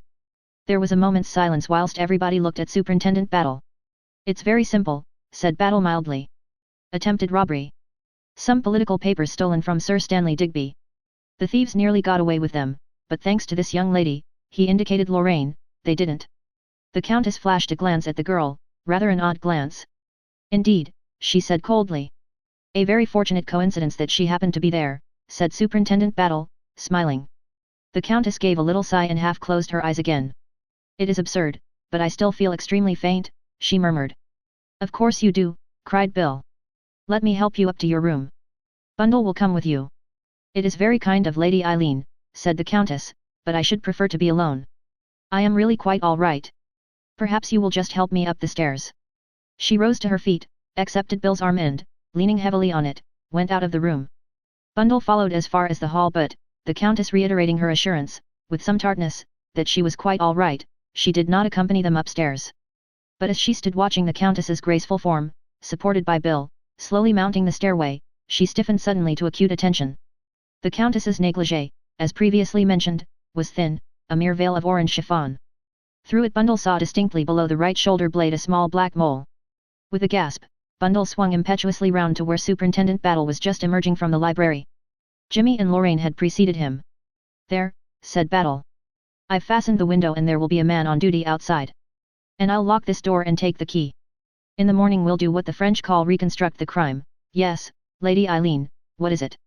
"Superintendent Battle, I must speak to you, at once." "Why, certainly, George Lomax suddenly appeared, Dr. Cartwright by his side. "Ah, there you are, Battle. You'll be relieved to hear that there's nothing seriously wrong with O'Rourke." "I never thought there would be much wrong with Mr. O'Rourke," said Battle. "He's had a strong hypnotic administered to him," said the doctor. "He'll wake perfectly all right in the morning. Perhaps a bit of a head, perhaps not. Now then, young man, let's look at this bullet wound of yours." "Come on, nurse," said Jimmy to Lorraine. "Come and hold the basin or my hand. Witness a strong man's agony. You know the stunt." Jimmy, Lorraine, and the doctor went off together. Bundle continued to throw agonized glances in the direction of Superintendent Battle, who had been buttonholed by George. The superintendent waited patiently till a pause occurred in George's loquacity. He then swiftly took advantage of it. "I wonder, sir, if I might have a word privately with Sir Stanley? In the little study at the end there." "Certainly," said George. "Certainly." I'll go and fetch him at once. He hurried off upstairs again. Battle drew Bundle swiftly into the drawing room and shut the door. Now, Lady Eileen, what is it? I'll tell you as quickly as I can, but it's rather long and complicated. As concisely as she could, Bundle related her introduction to the Seven Dials Club and her subsequent adventures there. When she had finished, Superintendent Battle drew a long breath. For once, his facial woodenness was laid aside. Remarkable, he said. Remarkable. I wouldn't have believed it possible, even for you, Lady Eileen. I ought to have known better. But you did give me a hint, Superintendent Battle. You told me to ask Bill Eversley. It's dangerous to give people like you a hint, Lady Eileen. I never dreamt of your going to the lengths you have. Well, it's all right, Superintendent Battle. My death doesn't lie at your door. Not yet, it doesn't, said Battle grimly. He stood as though in thought, turning things over in his mind. What Mr. Thesiger was about, letting you run into danger like that, I can't think, he said presently. He didn't know till afterwards, said Bundle. I'm not a complete mug, Superintendent Battle. And anyway, he's got his hands full looking after Miss Wade. Is that so? Said the superintendent. Ah. He twinkled a little. I shall have to detail Mr. Eversley to look after you, Lady Eileen. Bill. Said Bundle contemptuously. But Superintendent Battle, you haven't heard the end of my story. The woman I saw there, Anna, number 1. Yes, number 1 is the Countess Radsky. And rapidly she went on to describe her recognition of the mole. To her surprise the superintendent hemmed and hawed. A mole isn't much to go upon, Lady Eileen. 2 women might have an identical mole very easily. You must remember that the Countess Radsky is a very well-known figure in Hungary. Then this isn't the real Countess Radsky. I tell you I'm sure this is the same woman I saw there. And look at her tonight, the way we found her. I don't believe she ever fainted at all. Oh, I shouldn't say that, Lady Eileen. That empty shell striking the bookcase beside her might have frightened any woman half out of her wits. But what was she doing there anyway? One doesn't come down to look for a book with an electric torch. Battle scratched his cheek. He seemed unwilling to speak. He began to pace up and down the room, as though making up his mind. At last he turned to the girl. See here, Lady Eileen, I'm going to trust you. The Countess's conduct is suspicious. I know that as well as you do. It's very suspicious, but we've got to go carefully. There mustn't be any unpleasantness with the embassies. One has got to be sure. I see. If you were sure. There's something else. During the war, Lady Eileen, there was a great outcry about German spies being left at large. Busybodies wrote letters to the papers about it. We paid no attention. Hard words didn't hurt us. The small fry were left alone. Why? Because through them, sooner or later, we got the big fellow, the man at the top. You mean? Don't bother about what I mean, Lady Eileen. But remember this. I know all about the Countess. And I want her let alone. And now, added Superintendent Battle ruefully, I've got to think of something to say to Sir Stanley Digby. Chapter 23. Superintendent Battle in charge. It was 10 o'clock on the following morning. The sun poured in through the windows of the library, where Superintendent Battle had been at work since 6. On a summons from him, George Lomax, Sir Oswald Coote and Jimmy Thesiger had just joined him, having repaired the fatigues of the night with a substantial breakfast. Jimmy's arm was in a sling, but he bore little other trace of the night's affray. The superintendent eyed all 3 of them benevolently, somewhat with the air of a kindly curator explaining a museum to little boys. On the table beside him were various objects, neatly labeled. Amongst them Jimmy recognized Leopold. Ah, Superintendent, said George, I have been anxious to know how you have progressed. Have you caught the man? He'll take a lot of catching, he will, said the superintendent easily. His failure in that respect did not appear to rankle with him. George Lomax did not look particularly well pleased. He detested levity of any kind. I've got everything taped out pretty clearly, went on the detective. He took up 2 objects from the table. Here we've got the 2 bullets. The largest is a .455, fired from Mr. Thesiger's Colt automatic. Grazed the window sash and I found it embedded in the trunk of that cedar tree. This little fellow was fired from the Mauser .25. After passing through Mr. Thesiger's arm, it embedded itself in this armchair here. As for the pistol itself. Well, said Sir Oswald eagerly. Any fingerprints? Battle shook his head. The man who handled it wore gloves, he said slowly. A pity, said Sir Oswald. A man who knew his business would wear gloves. Am I right in thinking, Sir Oswald, that you found this pistol just about 20 yards from the bottom of the steps leading up to the terrace? Sir Oswald stepped to the window. Yes, almost exactly, I should say. I don't want to find fault, but it would have been wiser on your part, sir, to leave it exactly as you found it. I am sorry, said Sir Oswald stiffly. Oh, it doesn't matter. I've been able to reconstruct things. There were your footprints, you see, leading up from the bottom of the garden, and a place where you had obviously stopped and stooped down, and a kind of dent in the grass which was highly suggestive. By the way, what was your theory of the pistol being there? I presumed that it had been dropped by the man in his flight.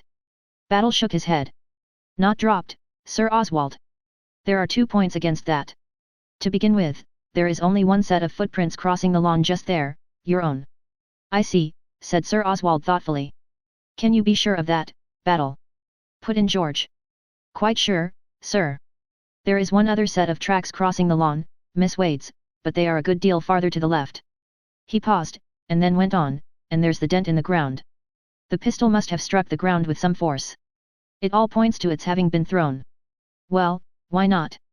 Said Sir Oswald. Say the man fled down the path to the left. He'd leave no footprints on the path and he'd hurl the pistol away from him into the middle of the lawn, Lomax. George agreed by a nod of the head.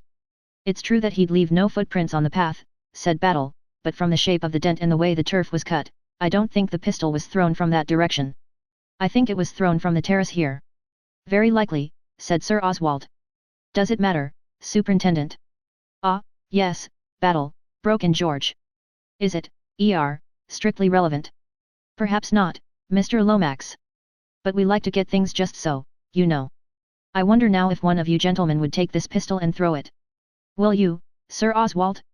That's very kind. Stand just here in the window. Now fling it into the middle of the lawn. Sir Oswald complied, sending the pistol flying through the air with a powerful sweep of his arm. Jimmy Thesiger drew near with breathless interest. The superintendent lumbered off after it like a well-trained retriever. He reappeared with a beaming face. That's it, sir. Just the same kind of mark.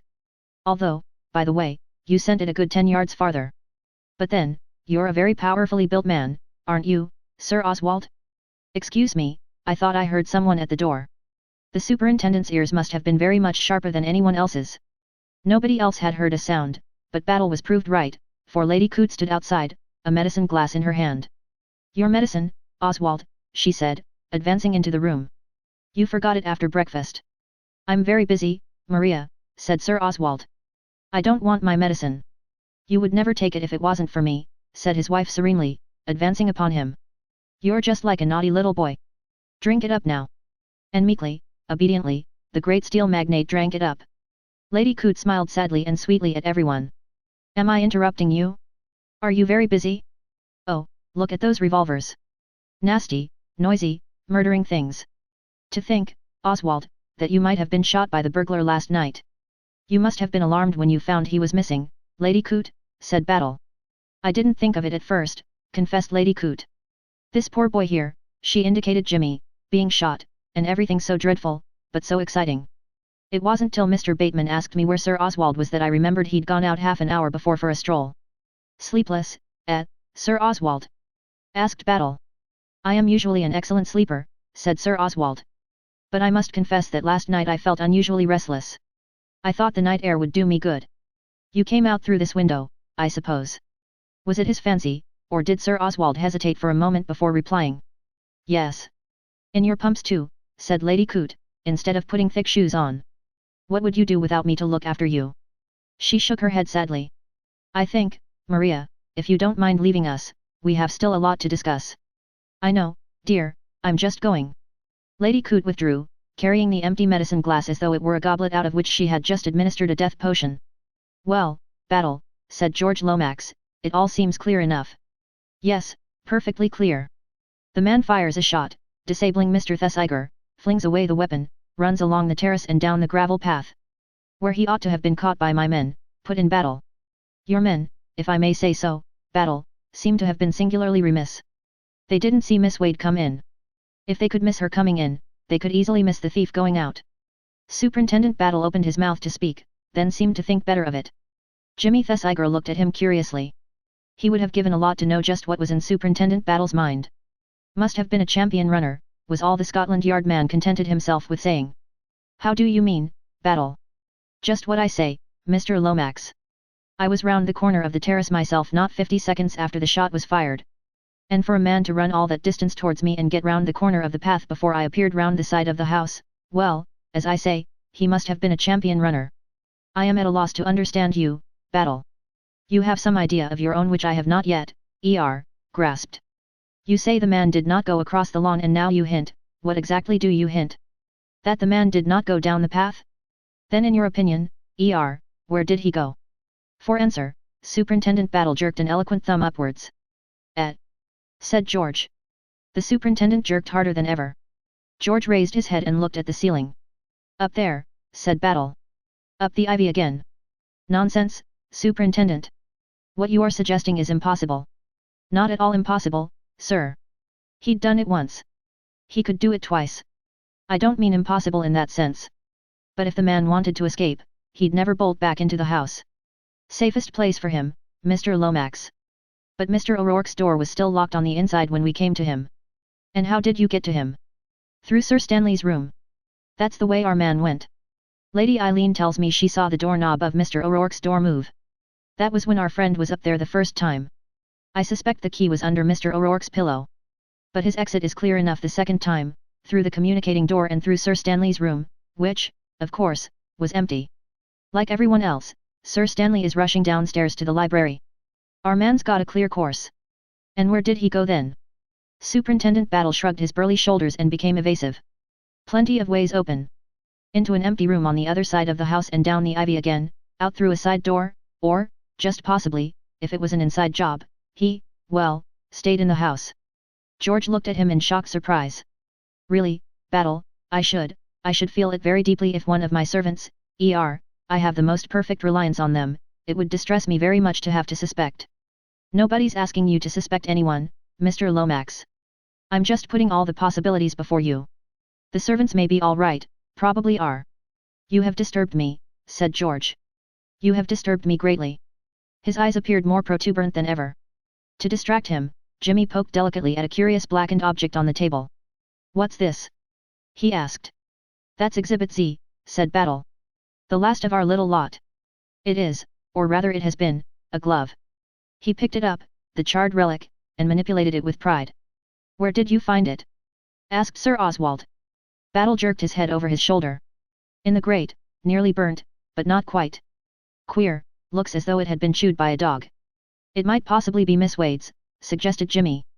She has several dogs. The superintendent shook his head. This isn't a lady's glove, no, not even the large kind of loose glove ladies wear nowadays. Fit it on, sir, a moment. He adjusted the blackened object over Jimmy's hand. You see, it's large even for you. Do you attach importance to this discovery? Inquired Sir Oswald coldly. You never know, Sir Oswald, what's going to be important or what isn't. There was a sharp tap at the door and Bundle entered. I'm so sorry, she said apologetically, but father has just rung up. He says I must come home because everybody is worrying him. She paused. Yes, my dear Eileen, said George encouragingly, perceiving that there was more to come. I wouldn't have interrupted you, only that I thought it might perhaps have something to do with all this. You see, what has upset father is that one of our footmen is missing. He went out last night and hasn't come back. What is the man's name? It was Sir Oswald who took up the cross-examination. John Bauer. An Englishman. I believe he calls himself a Swiss, but I think he's a German. He speaks English perfectly, though. Ah. Sir Oswald drew in his breath with a long, satisfied hiss. And he has been at Chimneys, how long? Just under a month. Sir Oswald turned to the other two. Here is our missing man. You know, Lomax, as well as I do, that several foreign governments are after the thing. I remember the man now perfectly, tall, well-drilled fellow. Came about a fortnight before we left. A clever move. Any new servants here would be closely scrutinized, but at Chimneys, 5 miles away, he did not finish the sentence. You think the plan was laid so long beforehand? Why not? There are millions in that formula, Lomax. Doubtless Bauer hoped to get access to my private papers at Chimneys, and to learn something of forthcoming arrangements from them. It seems likely that he may have had an accomplice in this house, someone who put him wise to the lie of the land and who saw to the doping of O'Rourke. But Bauer was the man Miss Wade saw climbing down the ivy, the big, powerful man. He turned to Superintendent Battle. Bauer was your man, Superintendent. And, somehow or other, you let him slip through your fingers. Chapter 24. Bundle Wonders. There was no doubt that Superintendent Battle was taken aback. He fingered his chin thoughtfully. Sir Oswald is right, Battle, said George. This is the man. Any hope of catching him? There may be, sir. It certainly looks, well, suspicious. Of course the man may turn up again, at Chimneys, I mean.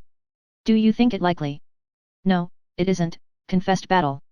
Yes, it certainly looks as though Bauer were the man.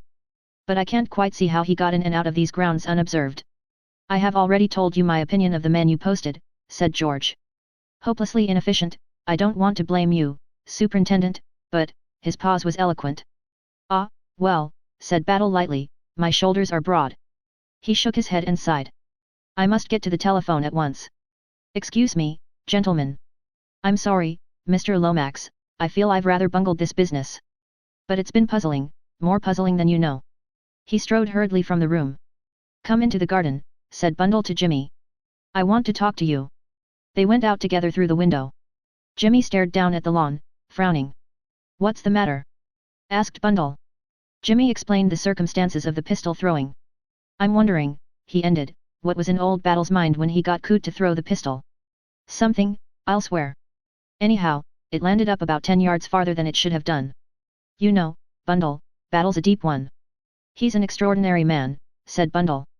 I want to tell you about last night. She retailed her conversation with the superintendent. Jimmy listened attentively. So the Countess is no one, he said thoughtfully. It all hangs together very well. Number 2, Bauer, comes over from Chimneys. He climbs up into O'Rourke's room, knowing that O'Rourke has had a sleeping draught administered to him, by the Countess somehow or other. The arrangement is that he is to throw down the papers to the Countess, who will be waiting below. Then she'll nip back through the library and up to her room. If Bauer's caught leaving the grounds, they'll find nothing on him. Yes, it was a good plan, but it went wrong. No sooner is the Countess in the library than she hears me coming and has to jump behind the screen. Jolly awkward for her, because she can't warn her accomplice. Number 2 pinches the papers, looks out of the window, sees, as he thinks, the Countess waiting, pitches the papers down to her and proceeds to climb down the ivy, where he finds a nasty surprise in the shape of me waiting for him. Pretty nervy work for the Countess waiting behind her screen. All things considered, she told a pretty good story. Yes, it all hangs together very well. Too well, said Bundle decidedly. Said Jimmy, surprised. What about number 7, who never appears, but lives in the background? The Countess and Bauer? No, it's not so simple as that. Bauer was here last night, yes. But he was only here in case things went wrong, as they have done. His part is the part of scapegoat, to draw all attention from number 7, the boss. I say, Bundle, said Jimmy anxiously, you haven't been reading too much sensational literature, have you? Bundle threw him a glance of dignified reproach. Well, said Jimmy, I'm not yet like the Red Queen. I can't believe 6 impossible things before breakfast. It's after breakfast, said Bundle. Or even after breakfast. We've got a perfectly good hypothesis which fits the facts, and you won't have it at any price, simply because like the old riddle, you want to make things more difficult. I'm sorry, said Bundle, but I cling passionately to a mysterious number 7 being a member of the house party. What does Bill think? Bill, said Bundle coldly, is impossible. Oh. Said Jimmy. I suppose you've told him about the Countess? He ought to be warned. Heaven knows what he'll go blabbing about otherwise. He won't hear a word against her, said Bundle. He's, simply idiotic. I wish you'd drive it home to him about that mole. You forget I wasn't in the cupboard, said Jimmy. And anyway I'd rather not argue with Bill about his lady friend's mole. But surely he can't be such an ass as not to see that everything fits in. He's every kind of ass, said Bundle bitterly. You made the greatest mistake, Jimmy, in ever telling him at all. I'm sorry, said Jimmy. I didn't see it at the time, but I do now. I was a fool, but dash it all, old Bill. You know what foreign adventuresses are, said Bundle. How they get hold of one. As a matter of fact, I don't, said Jimmy. One has never tried to get hold of me. And he sighed. For a moment or two there was silence. Jimmy was turning things over in his mind. The more he thought about them, the more unsatisfactory they seemed. You say that Battle wants the Countess let alone, he said at last. Yes. The idea being that through her he will get at someone else. Bundle nodded. Jimmy frowned deeply as he tried to see where this led. Clearly Battle had some very definite idea in his mind. Sir Stanley Digby went up to town early this morning, didn't he? He said. Yes. O'Rourke with him. Yes, I think so. You don't think? No, that's impossible. What? That O'Rourke can be mixed up in this in any way? It's possible, said Bundle thoughtfully. He's got what one calls a very vivid personality. No, it wouldn't surprise me if, oh, to tell the truth, nothing would surprise me. In fact, there's only one person I'm really sure isn't No 7. Who's that? Superintendent Battle. Oh. I thought you were going to say George Lomax. SSH, here he comes. George was, indeed, bearing down upon them in an unmistakable manner. Jimmy made an excuse and slipped away. George sat down by Bundle. My dear Eileen, must you really leave us? Well, father seems to have got the wind up rather badly. I think I'd better go home and hold his hand. This little hand will indeed be comforting, said George, taking it and pressing it playfully.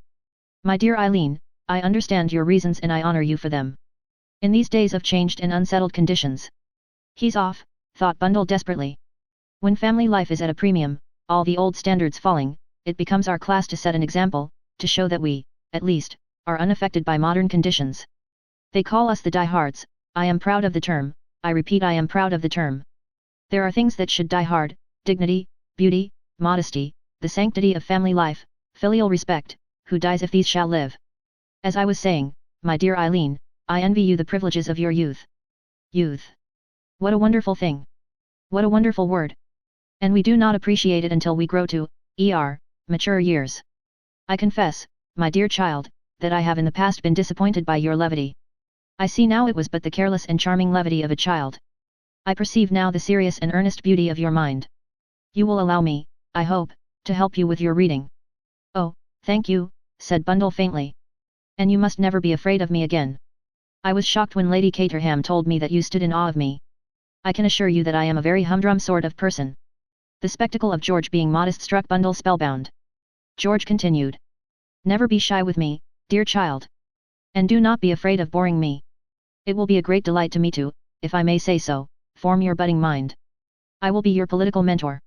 We have never needed young women of talent and charm in the party more than we need them today. You may well be destined to follow in the footsteps of your aunt, Lady Caterham. This awful prospect knocked Bundle out completely. She could only stare helplessly at George. This did not discourage him, on the contrary. His main objection to women was that they talked too much. It was seldom that he found what he considered a really good listener. He smiled benignantly at Bundle. The butterfly emerging from the chrysalis. A wonderful picture. I have a very interesting work on political economy. I will look it out now, and you can take it to Chimneys with you. When you have finished it, I will discuss it with you. Do not hesitate to write to me if any point puzzles you. I have many public duties, but by unsparing work I can always make time for the affairs of my friends. I will look for the book.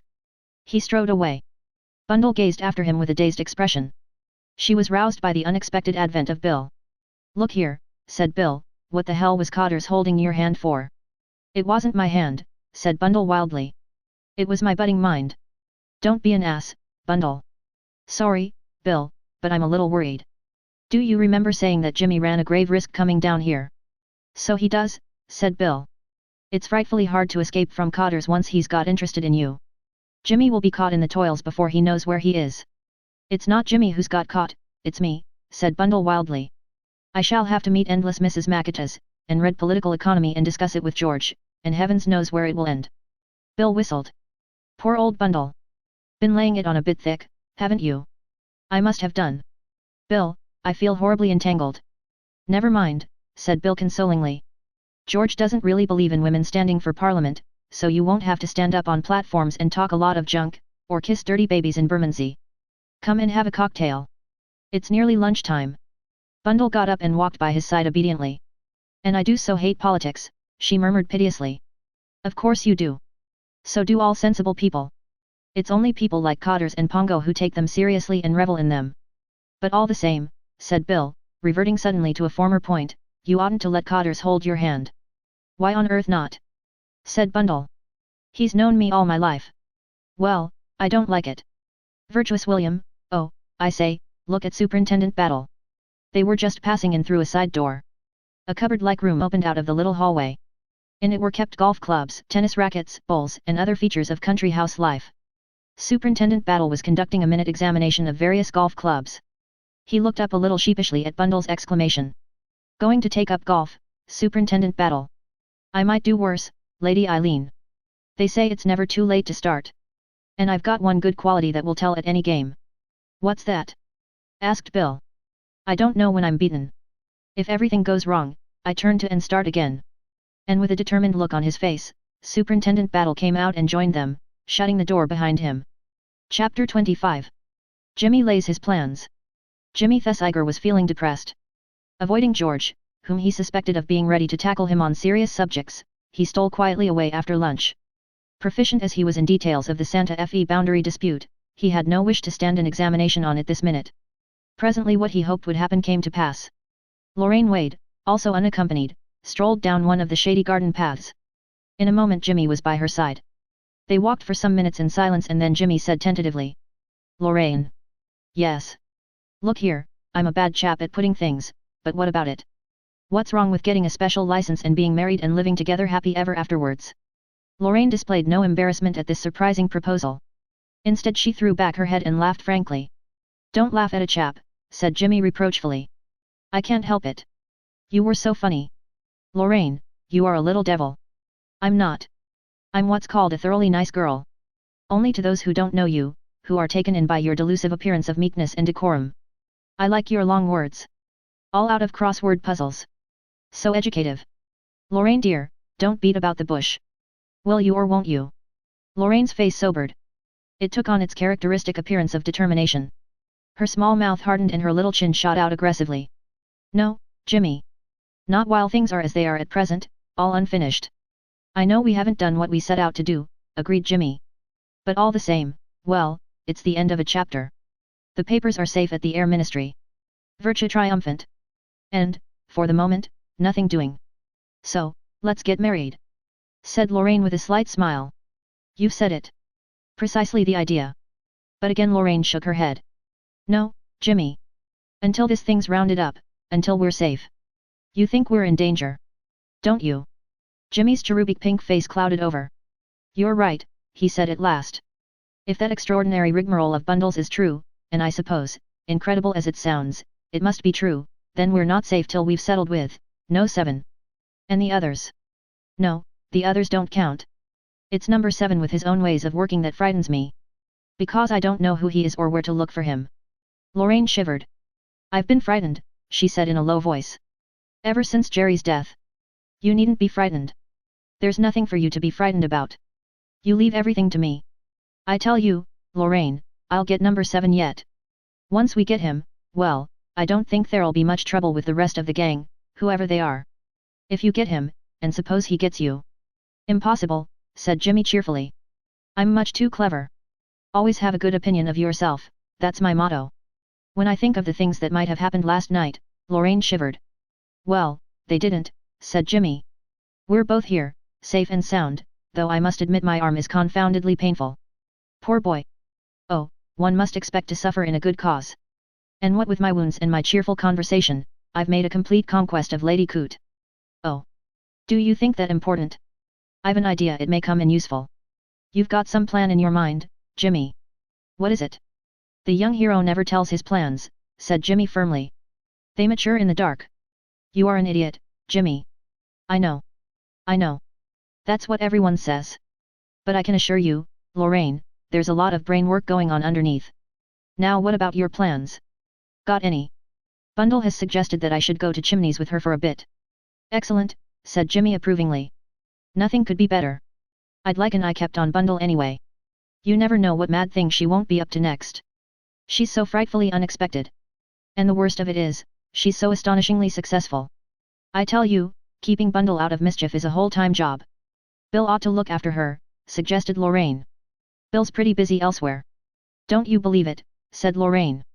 What? Not the Countess? But the lad's potty about her. Lorraine continued to shake her head. There's something there I don't quite understand. But it's not the Countess with Bill, it's Bundle. Why, this morning Bill was talking to me when Mr. Lomax came out and sat down by Bundle. He took her hand or something, and Bill was off like a rocket. What a curious taste some people have, observed Mr. Thesiger. Fancy anyone who was talking to you wanting to do anything else. But you surprise me very much, Lorraine.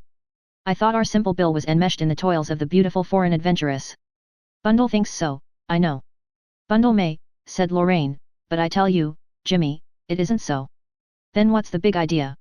Don't you think it possible that Bill is doing a bit of sleuthing on his own? Bill? He hasn't got the brains. I'm not so sure. When a simple, muscular person like Bill does set out to be subtle, no one ever gives him credit for it. And in consequence he can put in some good work. Yes, there's something in that. But all the same I'd never have thought it of Bill. He's doing the Countess's little woolly lamb to perfection. I think you're wrong, you know, Lorraine. The Countess is an extraordinarily beautiful woman, not my type, of course, put in Mr. Thesiger hastily, and old Bill has always had a heart like an hotel. Lorraine shook her head, unconvinced. Well, said Jimmy, have it your own way. We seem to have more or less settled things. You go back with Bundle to Chimneys, and for heaven's sake keep her from poking about in that Seven Dials place again. Heavens knows what will happen if she does. Lorraine nodded. And now, said Jimmy, I think a few words with Lady Coote would be advisable. Lady Coote was sitting on a garden seat doing wool work. The subject was a disconsolate and somewhat misshapen young woman weeping over an urn. Lady Coote made room for Jimmy by her side, and he promptly, being a tactful young man, admired her work. Do you like it? Said Lady Coote, pleased. It was begun by my Aunt Selina the week before she died. Cancer of the liver, poor thing. How beastly, said Jimmy. And how is the arm? Oh, it's feeling quite all right. Bit of a nuisance and all that, you know. You'll have to be careful, said Lady Coote in a warning voice. I've known blood poisoning set in, and in that case you might lose your arm altogether. Oh. I say, I hope not. I'm only warning you, said Lady Coote. Where are you hanging out now?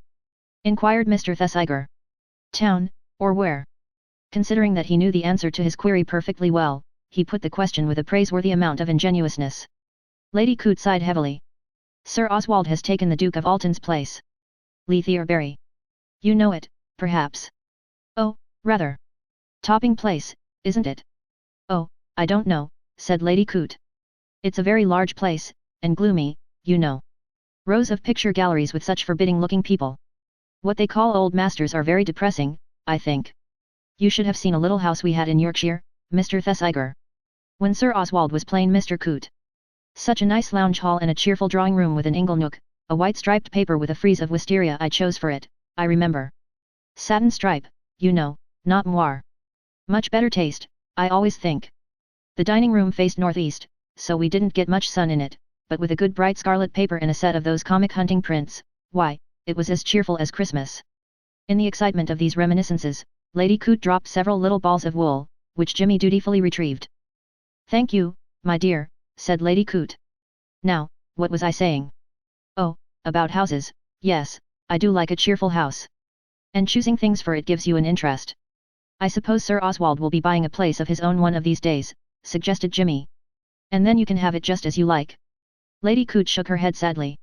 Sir Oswald talks of a firm doing it, and you know what that means. Oh. But they'd consult you.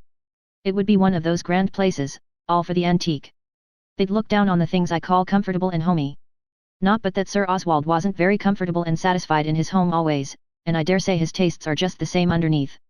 But nothing will suit him now but the best. He's got on wonderfully, and naturally he wants something to show for it, but many's the time I wonder where it will end. Jimmy looked sympathetic. It's like a runaway horse, said Lady Coote. Got the bit between its teeth and away it goes. It's the same with Sir Oswald. He's got on, and he's got on, till he can't stop getting on. He's one of the richest men in England now, but does that satisfy him? No, he wants still more. He wants to be, I don't know what he wants to be. I can tell you, it frightens me sometimes. Like the Persian Johnny, said Jimmy, who went about wailing for fresh worlds to conquer. Lady Coote nodded acquiescence without much knowing what Jimmy was talking about. What I wonder is, will his stomach stand it? She went on tearfully. To have him an invalid, with his ideas, oh, it won't bear thinking of. He looks very hearty, said Jimmy, consolingly. He's got something on his mind, said Lady Coote. Worried, that's what he is. I know. What's he worried about? I don't know. Perhaps something at the works. It's a great comfort for him having Mr. Bateman. Such an earnest young man, and so conscientious. Marvellously conscientious, agreed Jimmy. Oswald thinks a lot of Mr. Bateman's judgment. He says that Mr. Bateman is always right. That was one of his worst characteristics years ago, said Jimmy feelingly. Lady Coote looked slightly puzzled. That was an awfully jolly weekend I had with you at Chimneys, said Jimmy. I mean, it would have been awfully jolly if it hadn't been for poor old Gary kicking the bucket. Jolly nice girls. I find girls very perplexing, said Lady Coot. Not romantic, you know. Why, I embroidered some handkerchiefs for Sir Oswald with my own hair when we were engaged. Did you? Said Jimmy. How marvellous. But I suppose girls haven't got long enough hair to do that nowadays. That's true, admitted Lady Coot. But, oh, it shows in lots of other ways. I remember when I was a girl, one of my young men, picked up a handful of gravel, and a girl who was with me said at once that he was treasuring it because my feet had trodden on it. Such a pretty idea, I thought. Though it turned out afterwards that he was taking a course of mineralogy, or do I mean geology, at a technical school. But I liked the idea, and stealing a girl's handkerchief and treasuring it, all those sort of things. Awkward if the girl wanted to blow her nose, said the practical Mr. Thesiger. Lady Coot laid down her wool work and looked searchingly but kindly at him. Come now, she said, isn't there some nice girl that you fancy? That you'd like to work and make a little home for? Jimmy blushed and mumbled. I thought you got on very well with one of those girls at Chimneys that time, Vera Daventry. Socks. They do call her that, admitted Lady Coot. I can't think why. It isn't pretty. Oh, she's a topper, said Jimmy. I'd like to meet her again. She's coming down to stay with us next weekend. Is she? Said Jimmy, trying to infuse a large amount of wistful longing into the two words. Yes. Would you like to come? I would, said Jimmy heartily. Thanks ever so much, Lady Coot. And reiterating fervent thanks, he left her. Sir Oswald presently joined his wife. What has that young jackanapes been boring you about? He demanded. I can't stand that young fellow. He's a dear boy, said Lady Coot. And so brave. Look how he got wounded last night. Yes, messing around where he'd no business to be. I think you're very unfair, Oswald. Never done an honest day's work in his life. A real waster if there ever was one. He'd never get on if he had his way to make in the world. You must have got your feet damp last night, said Lady Coot. I hope you won't get pneumonia. Freddie Richards died of it the other day. Dear me, Oswald, it makes my blood run cold to think of you wandering about with a dangerous burglar loose in the grounds. He might have shot you. I've asked Mr. Thesiger down for next weekend, by the way.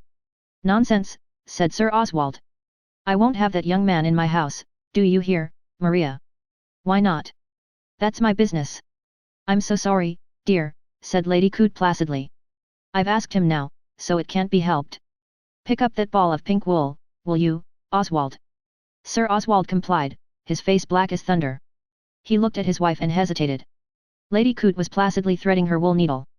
I particularly don't want Thesiger down next weekend, he said at last. I've heard a good deal about him from Bateman. He was at school with him. What did Mr. Bateman say? He'd no good to say of him. In fact, he warned me very seriously against him. He did he? Said Lady Coot thoughtfully. And I have the highest respect for Bateman's judgment. I've never known him wrong. Dear me, said Lady Coot. What a mess I seem to have made of things. Of course, I should never have asked him if I had known. You should have told me all this before, Oswald. It's too late now.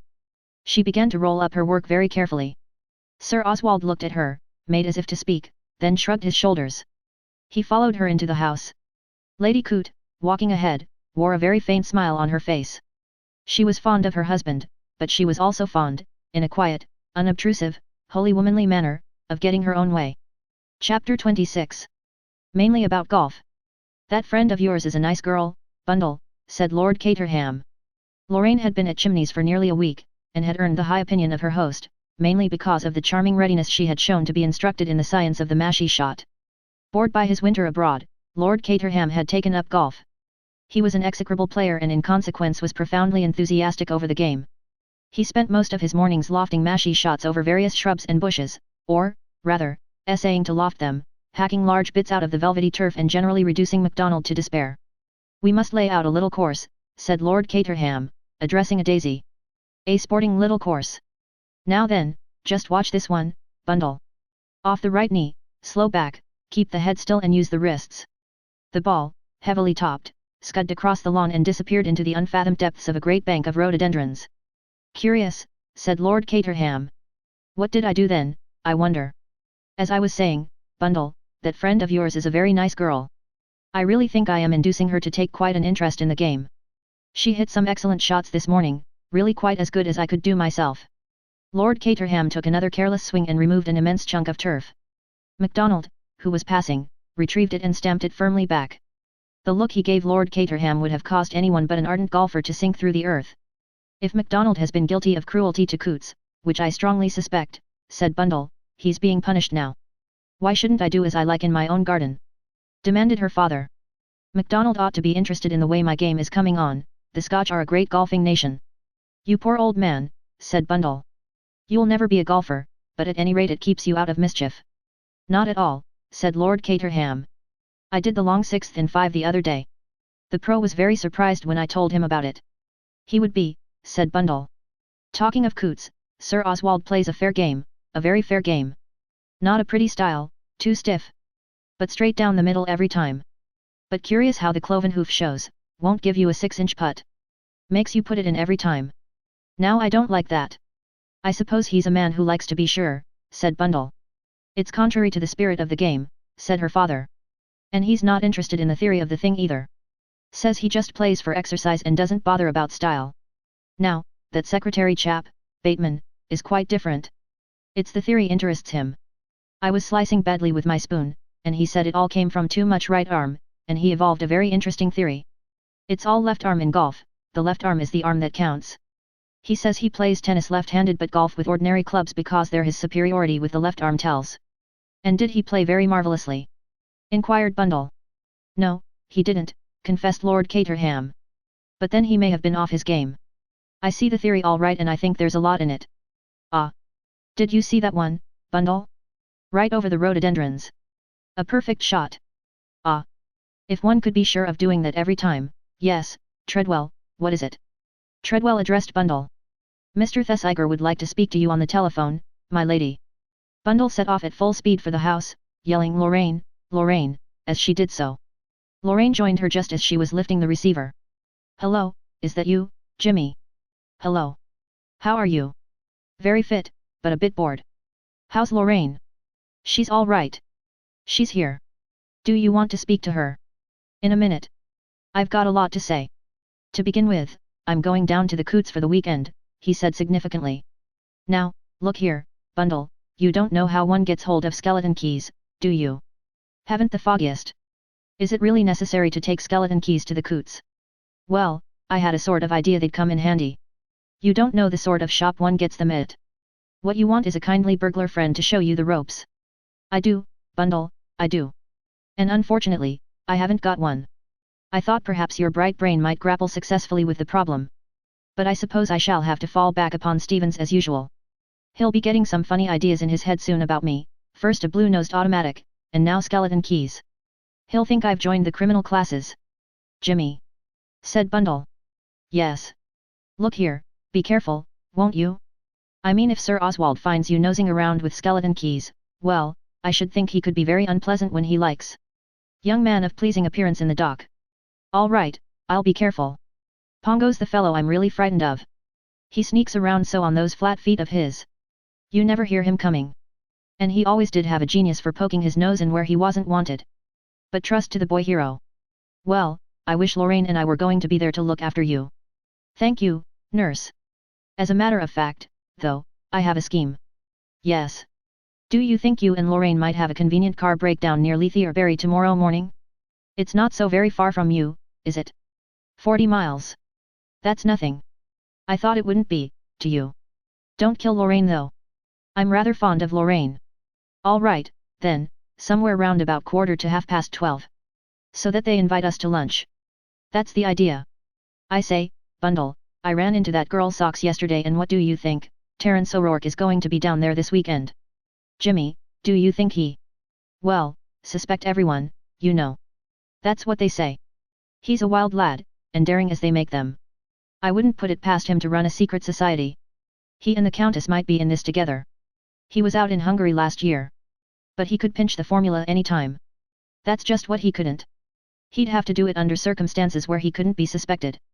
But the retreat up the ivy and into his own bed, well, that would be rather neat. Now for instructions.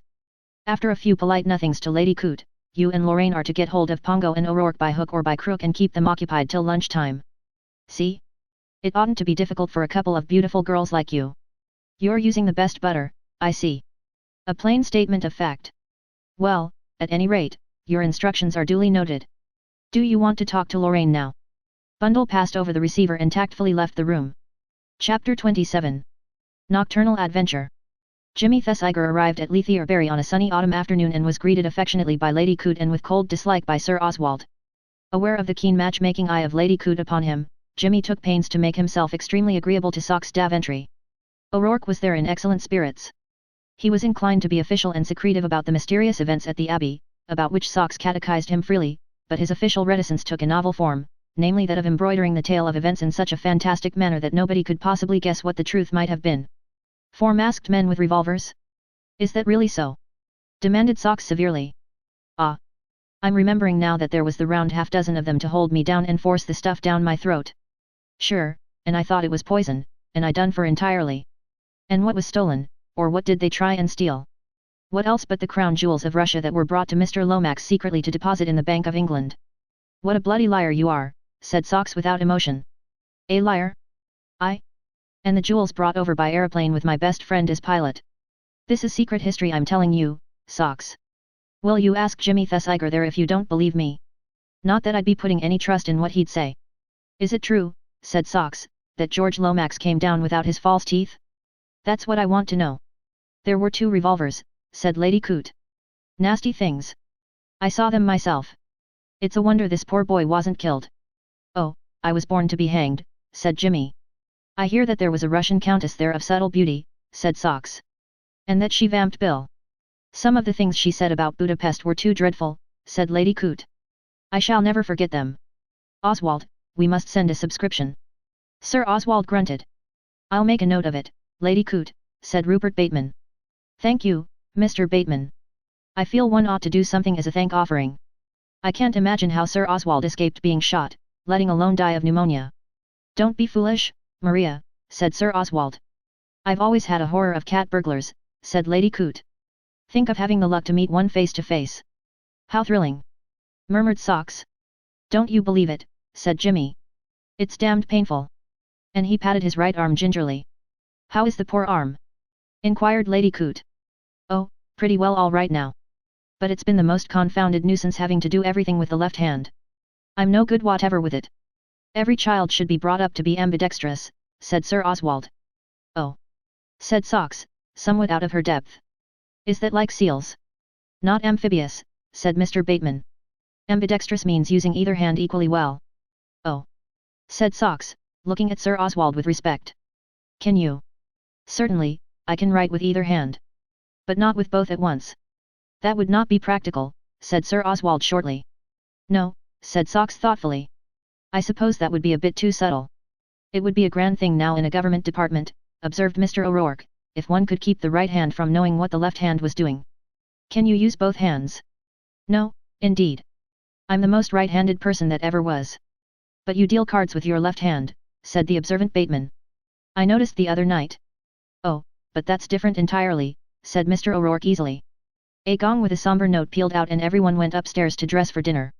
After dinner Sir Oswald and Lady Coote, Mr. Bateman and Mr. O'Rourke played bridge and Jimmy passed a flirtatious evening with Socks. The last words Jimmy heard as he retreated up the staircase that night were Sir Oswald saying to his wife.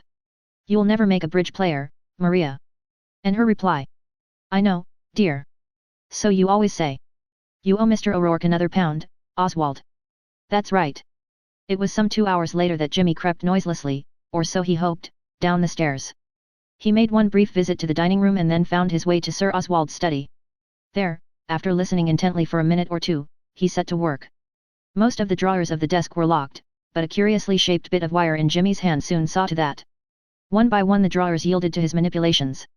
Drawer by drawer he sorted through methodically, being careful to replace everything in the same order. Once or twice he stopped to listen, fancying he heard some distant sound. But he remained undisturbed. The last drawer was looked through. Jimmy now knew, or could have known had he been paying attention, many interesting details relating to steel, but he had found nothing of what he wanted, a reference to Herr Eberhard's invention or anything that could give him a clue to the identity of the mysterious number 7. He had, perhaps, hardly hoped that he would. It was an off chance and he had taken it, but he had not expected much result, except by sheer luck. He tested the drawers to make sure that he had relocked them securely. He knew Rupert Bateman's powers of minute observation and glanced round the room to make sure that he had left no incriminating trace of his presence. "That's that," he muttered to himself softly. "Nothing there. Well, perhaps I'll have better luck tomorrow morning, if the girls only play up."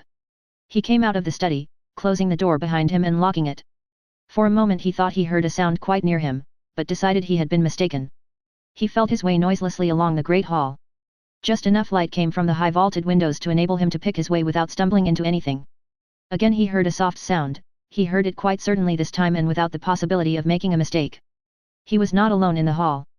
Somebody else was there, moving as stealthily as he was. His heart beat suddenly very fast.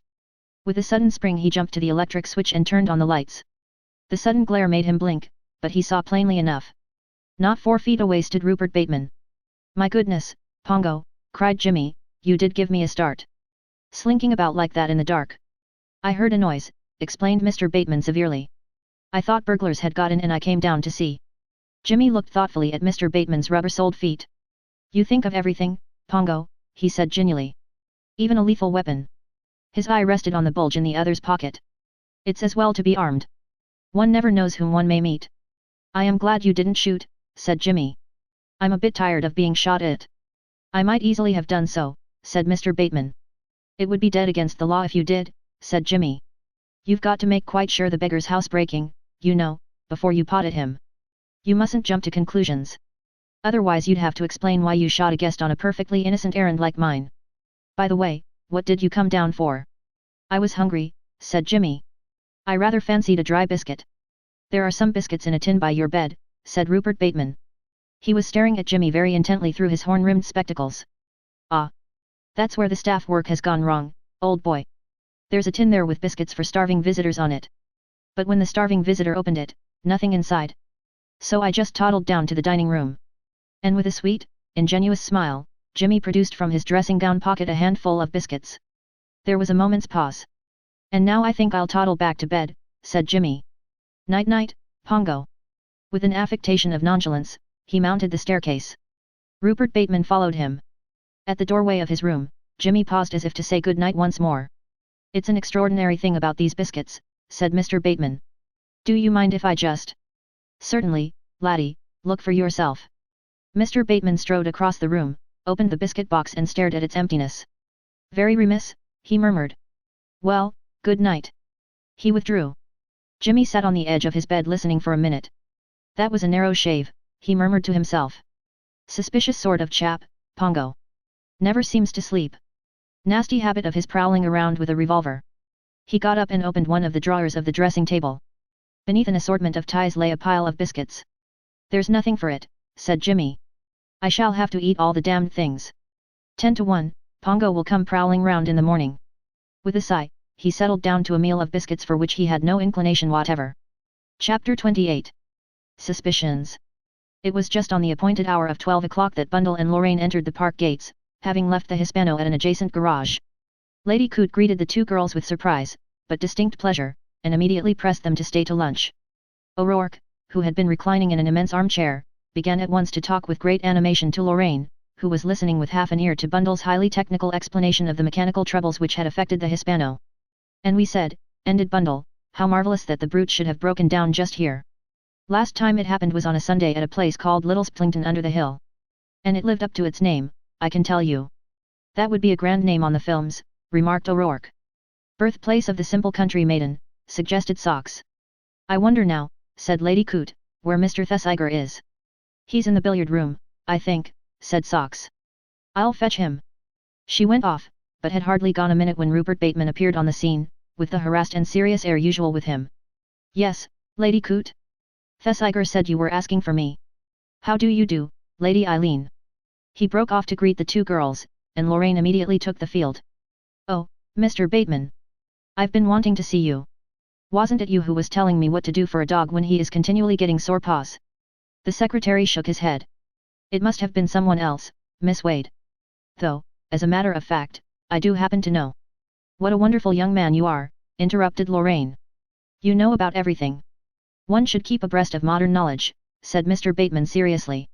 "Now about your dog's paws." Terence O'Rourke murmured sotto voce to Bundle. "'Tis a man like that that writes all those little paragraphs in the weekly papers. It is not generally known that to keep a brass fender uniformly bright, etc., the dorper beetle is one of the most interesting characters in the insect world, the marriage customs of the Fingalese Indians, and so on. General information, in fact. And what more horrible 2 words could you have? Said Mr. O'Rourke, and added piously, thank the heavens above I'm an educated man and know nothing whatever upon any subject at all. I see you've got clock golf here, said Bundle to Lady Coote. I'll take you on it, Lady Eileen, said O'Rourke. Let's challenge those 2, said Bundle. Lorraine, Mr. O'Rourke and I want to take you and Mr. Bateman on at clock golf. Do play, Mr. Bateman, said Lady Coote, as the secretary showed a momentary hesitation. I'm sure Sir Oswald doesn't want you. The 4 went out on the lawn. Very cleverly managed, what? Whispered Bundle to Lorraine. Congratulations on our girlish tact. The round ended just before 1 o'clock, victory going to Bateman and Lorraine. But I think you'll agree with me, partner, said Mr. O'Rourke, that we played a more sporting game. He lagged a little behind with Bundle. Old Pongo's a cautious player, he takes no risks. Now, with me it's neck or nothing. And a fine motto through life, don't you agree, Lady Eileen? Hasn't it ever landed you in trouble? Asked Bundle, laughing. To be sure it has. Millions of times. But I'm still going strong. Sure, it'll take the hangman's noose to defeat Terence O'Rourke. Just then Jimmy Thesiger strolled round the corner of the house. Bundle, by all that's wonderful! He exclaimed. You've missed competing in the autumn meeting, said O'Rourke. I'd gone for a stroll, said Jimmy. Where did these girls drop from? We came on our flat feet, said Bundle. The Hispano let us down. And she narrated the circumstances of the breakdown. Jimmy listened with sympathetic attention. Hard luck, he vouchsafed. If it's going to take some time, I'll run you back in my car after lunch. A gong sounded at that moment and they all went in. Bundle observed Jimmy covertly. She thought she had noticed an unusual note of exultance in his voice. She had the feeling that things had gone well. After lunch they took a polite leave of Lady Coote, and Jimmy volunteered to run them down to the garage in his car. As soon as they had started the same word burst simultaneously from both girls' lips. Well. Jimmy chose to be provoking. Well. Oh, pretty hearty, thanks. Slight indigestion owing to overindulgence in dry biscuits. But what has happened? I tell you. Devotion to the cause made me eat too many dry biscuits. But did our hero flinch? No, he did not. Oh, Jimmy, said Lorraine reproachfully, and he softened. What do you really want to know? Oh, everything. Didn't we do it well? I mean, the way we kept Pongo and Terence O'Rourke in play. I congratulate you on the handling of Pongo. O'Rourke was probably a sitter, but Pongo is made of other stuff. There's only one word for that lad, it was in the Sunday Newsbag crossword last week. Word of 10 letters meaning everywhere at once. Ubiquitous. That describes Pongo down to the ground. You can't go anywhere without running into him, and the worst of it is you never hear him coming. You think he's dangerous? Dangerous? Of course he's not dangerous. Fancy Pongo being dangerous. He's an ass. But, as I said just now, he's an ubiquitous ass. He doesn't even seem to need sleep like ordinary mortals. In fact, to put it bluntly, the fellow's a damned nuisance. And, in a somewhat aggrieved manner, Jimmy described the events of the previous evening. Bundle was not very sympathetic. I don't know what you think you're doing anyway, mooshing round here. No 7, said Jimmy crisply. That's what I'm after. No 7. And you think you'll find him in this house? I thought I might find a clue. And you didn't? Not last night, no.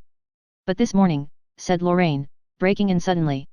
Jimmy, you did find something this morning. I can see it by your face. Well, I don't know if it is anything. But during the course of my stroll. Which stroll didn't take you far from the house, I imagine. Strangely enough, it didn't. Round trip in the interior, we might call it. Well, as I say, I don't know whether there's anything in it or not. But I found this. With the celerity of a conjurer he produced a small bottle and tossed it over to the girls. It was half full of a white powder. What do you think it is? Asked Bundle. A white crystalline powder, that's what it is, said Jimmy. And to any reader of detective fiction those words are both familiar and suggestive. Of course, if it turns out to be a new kind of patent tooth powder, I shall be chagrined and annoyed. Where did you find it? Asked Bundle sharply. Ah! Said Jimmy, that's my secret. And from that point he would not budge in spite of cajolery and insult. Here we are at the garage, he said. Let's hope the high-mettled Hispano has not been subjected to any indignities. The gentleman at the garage presented a bill for 5 shillings and made a few vague remarks about loose nuts. Bundle paid him with a sweet smile. It's nice to know we all get money for nothing sometimes, she murmured to Jimmy. The three stood together in the road, silent for the moment as they each pondered the situation. I know, said Bundle suddenly. Know what? Something I meant to ask you, and nearly forgot. Do you remember that glove that Superintendent Battle found, the half-burnt one? Yes. Didn't you say that he tried it on your hand? Yes, it was a shade big. That fits in with the idea of its being a big, hefty man who wore it. That's not at all what I'm bothering about. Never mind the size of it. George and Sir Oswald were both there too, weren't they? Yes. He could have given it to either of them to fit on. Yes, of course. But he didn't. He chose you.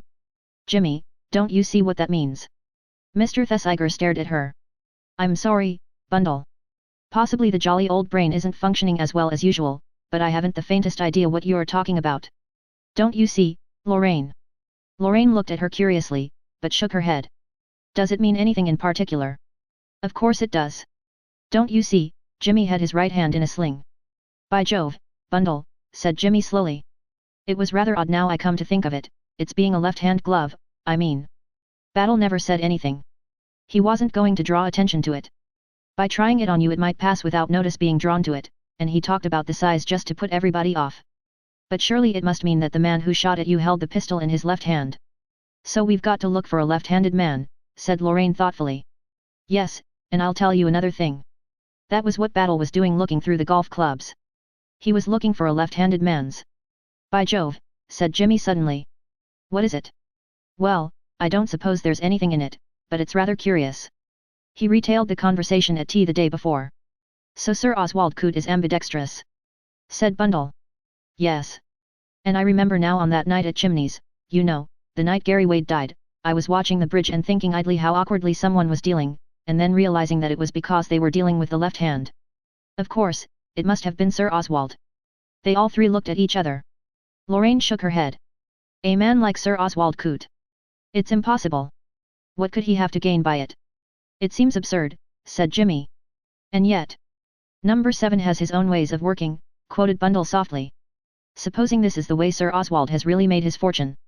But why stage all that comedy at the Abbey when he'd had the formula at his own works? There might be ways of explaining that, said Lorraine. The same line of argument you used about Mr. O'Rourke. Suspicion had to be diverted from him and placed in another quarter. Bundle nodded eagerly. It all fits in. Suspicion is to fall on Bower and the Countess. Who on earth would ever dream of suspecting Sir Oswald Coote? I wonder if Battle does, said Jimmy slowly. Some chord of memory vibrated in Bundle's mind.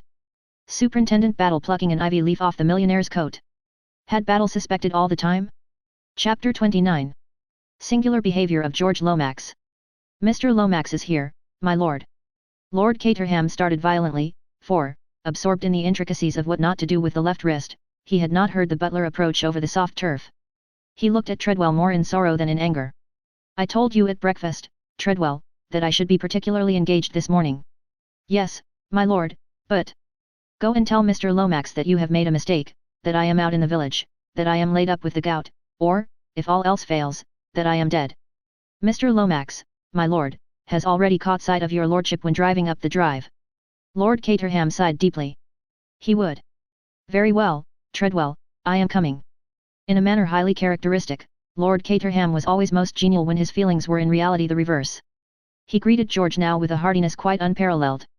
My dear fellow, my dear fellow. Delighted to see you.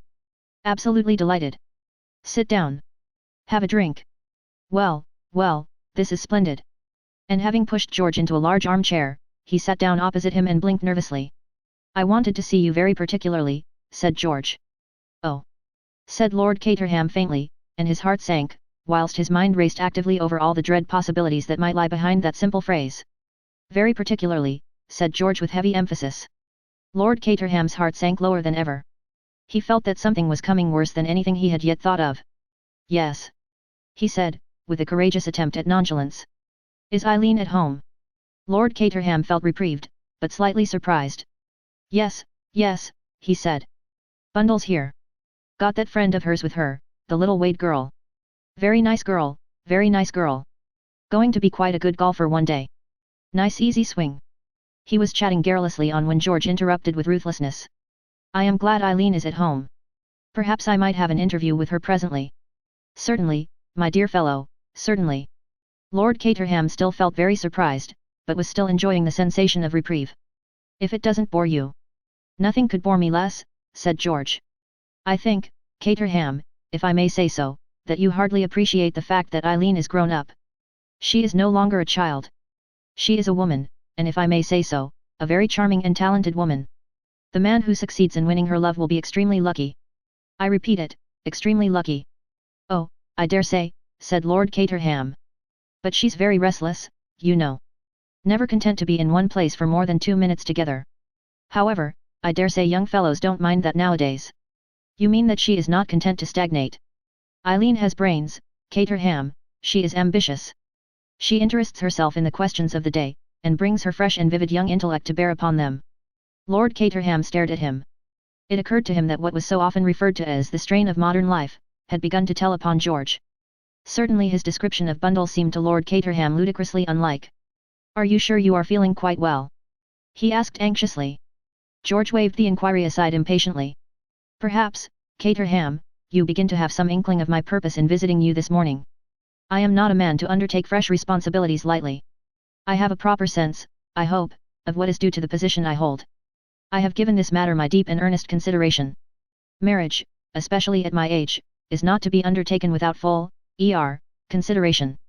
Equality of birth, similarity of tastes, general suitability, and the same religious creed, all these things are necessary and the pros and cons have to be weighed and considered.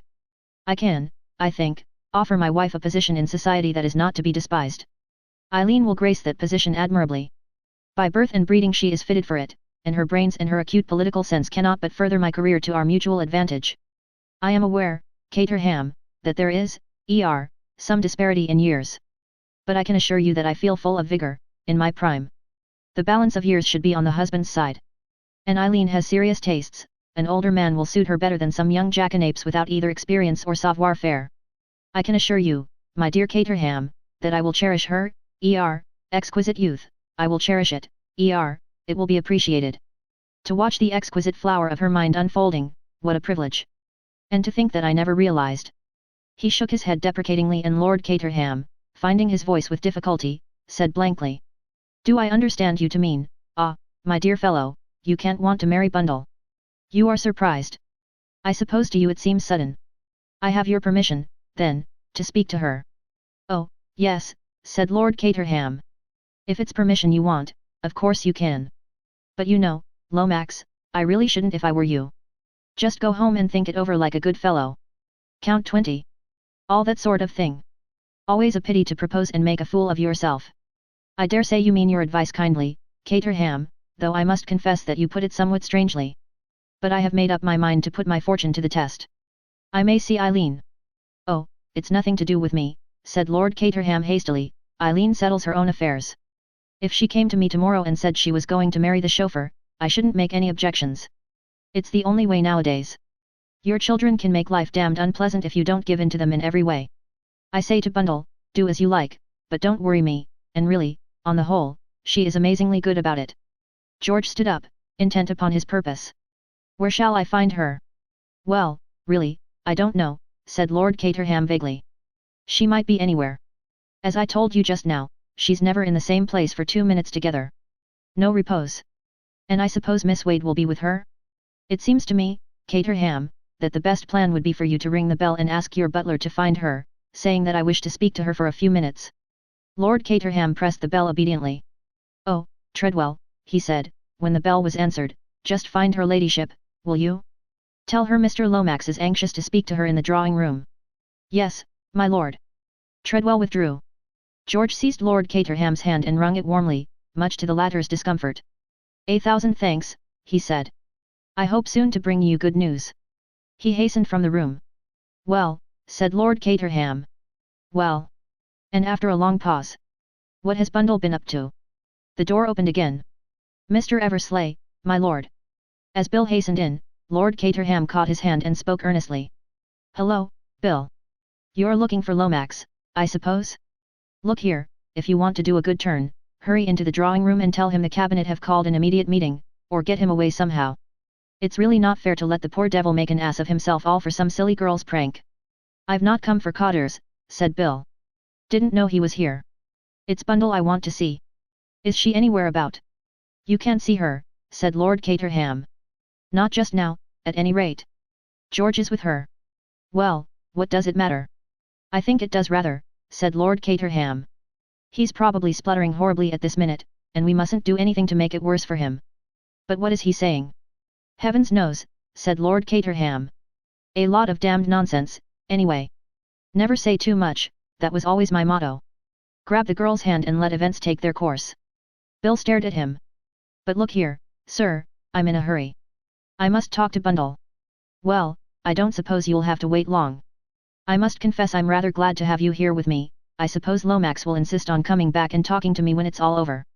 "When what's all over? What is Lomax supposed to be doing?" "Hush," said Lord Caterham. "He's proposing." "Proposing? Proposing what?" "Marriage. To Bundle. Don't ask me why. I suppose he's come to what they call the dangerous age. I can't explain it any other way. Proposing to Bundle? The dirty swine. At his age." Bill's face grew crimson. "He says he's in the prime of life," said Lord Caterham cautiously. "He? Why, he's decrepit, senile." Bill positively choked. "Not at all," said Lord Caterham coldly. "He's 5 years younger than I am. Of all the damned cheek. Cotters and Bundle. A girl like Bundle. You oughtn't to have allowed it." "I never interfere," said Lord Caterham. "You ought to have told him what you thought of him." "Unfortunately modern civilization rules that out," said Lord Caterham regretfully. "In the Stone Age now, but, dear me, I suppose even then I shouldn't be able to do it, being a small man." "Bundle. Bundle. Why, I've never dared to ask Bundle to marry me because I knew she'd only laugh. And George, a disgusting windbag, an unscrupulous, hypocritical old hot air merchant, a foul, poisonous self-advertiser." "Go on," said Lord Caterham. "I'm enjoying this." "My God!" said Bill simply and with feeling. "Look here, I must be off." No, don't go. I'd much rather you stayed. Besides, you want to see Bundle." "Not now. This has driven everything else out of my head." "You don't know where Jimmy Thesiger is by any chance?"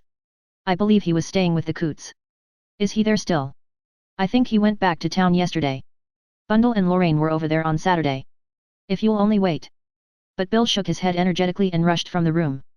Lord Caterham tiptoed out into the hall, seized a hat and made a hurried exit by the side door. In the distance he observed Bill streaking down the drive in his car. "That young man will have an accident," he thought.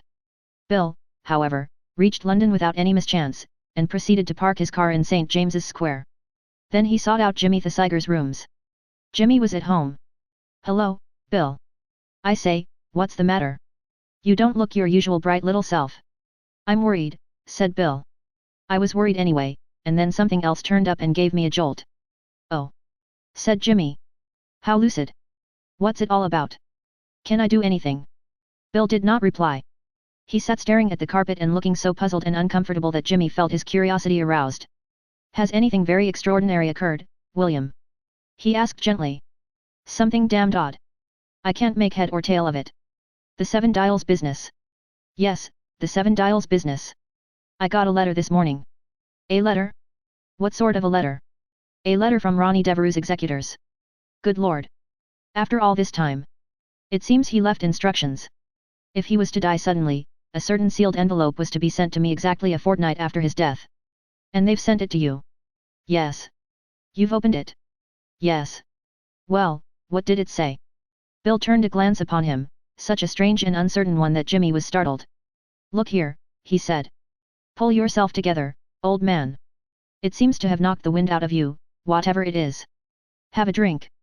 He poured out a stiff whiskey and soda and brought it over to Bill, who took it obediently. His face still bore the same dazed expression. "It's what's in the letter," he said. "I simply can't believe it, that's all." "Oh, nonsense," said Jimmy. "You must get into the habit of believing 6 impossible things before breakfast." "I do it regularly." "Now then, let's hear all about it." "Wait a minute." He went outside. "Stevens." "Yes, sir." "Just go out and get me some cigarettes, will you? I've run out." "Very good, sir." Jimmy waited till he heard the front door close. Then he came back into the sitting room. Bill was just in the act of setting down his empty glass. He looked better, more purposeful and more master of himself. Now then, said Jimmy. I've sent Stevens out so that we can't be overheard. Are you going to tell me all about it? It's so incredible. Then it's sure to be true. Come on, out with it. Bill drew a deep breath. I will. I'll tell you everything. Chapter 30. An urgent summons. Lorraine, playing with a small and delectable puppy, was somewhat surprised when Bundle rejoined her after an absence of 20 minutes, in a breathless state and with an indescribable expression on her face. Hoof, said Bundle, sinking onto a garden seat. Hoof. What's the matter? Asked Lorraine, looking at her curiously. George is the matter, George Lomax. What's he been doing? Proposing to me. It was awful. He spluttered and he stuttered, but he would go through with it. He must have learned it out of a book, I think. There was no stopping him. Oh, how I hate men who splutter. And, unfortunately, I didn't know the reply. You must have known what you wanted to do. Naturally I'm not going to marry an apoplectic idiot like George. What I mean is, I didn't know the correct reply from the book of etiquette. I could only just say flatly, no, I won't. What I ought to have said was something about being very sensible of the honor he had done me and so on and so on. But I got so rattled that in the end I jumped out of the window and bolted. Really, Bundle, that's not like you. Well, I never dreamt of such a thing happening. George, who I always thought hated me, and he did too. What a fatal thing it is to pretend to take an interest in a man's pet subject. You should have heard the drivel George talked about my girlish mind and the pleasure it would be to form it. My mind. If George knew 1/4 of what was going on in my mind, he'd faint with horror. Lorraine laughed. She couldn't help it. Oh, I know it's my own fault. I let myself in for this. There's Father dodging round that rhododendron.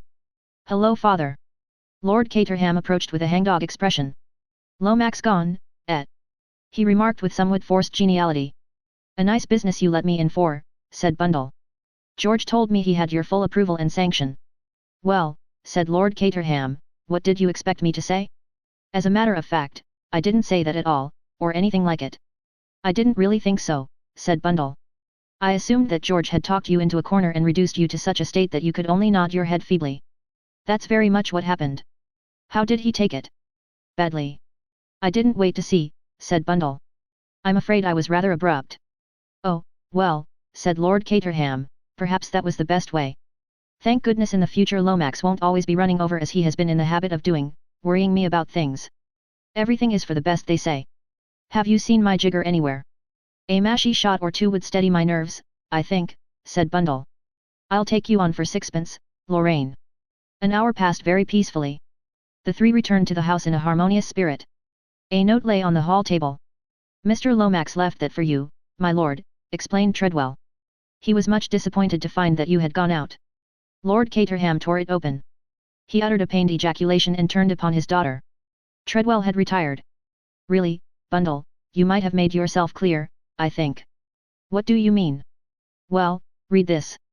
Bundle took it and read. My dear Caterham. I am sorry not to have had a word with you. I thought I made it clear that I wanted to see you again after my interview with Eileen. She, dear child, was evidently quite unaware of the feelings I entertained towards her. She was, I am afraid, much startled. I have no wish to hurry her in any way. Her girlish confusion was very charming, and I entertain an even higher regard for her, as I much appreciate her maidenly reserve. I must give her time to become accustomed to the idea. Her very confusion shows that she is not wholly indifferent to me and I have no doubts of my ultimate success. Believe me, dear Caterham. Your sincere friend. George Lomax. Well, said Bundle. Well, I'm damned. Words failed her. The man must be mad, said Lord Caterham. No one could write those things about you, Bundle, unless they were slightly touched in the head. Poor chap, poor chap. But what persistence. I don't wonder he got into the cabinet. It would serve him right if you did marry him, Bundle. The telephone rang and Bundle moved forward to answer it. In another minute George and his proposal were forgotten, and she was beckoning eagerly to Lorraine. Lord Caterham went off to his own sanctum. It's Jimmy, said Bundle. And he's tremendously excited about something. Thank goodness I've caught you, said Jimmy's voice. There's no time to be lost. Lorraine's there, too. Yes, she's here. Well, look here, I haven't got time to explain everything, in fact, I can't through the telephone. But Bill has been round to see me with the most amazing story you ever heard. If it's true, well, if it's true, it's the biggest scoop of the century. Now, look here, this is what you've got to do. Come up to town at once, both of you. Garage the car somewhere and go straight to the Seven Dials Club. Do you think that when you get there you can get rid of that footman fellow? Alfred? Rather. You leave that to me. Good. Get rid of him and watch out for me and Bill. Don't show yourselves at the windows, but when we drive up, let us in at once. See? Yes.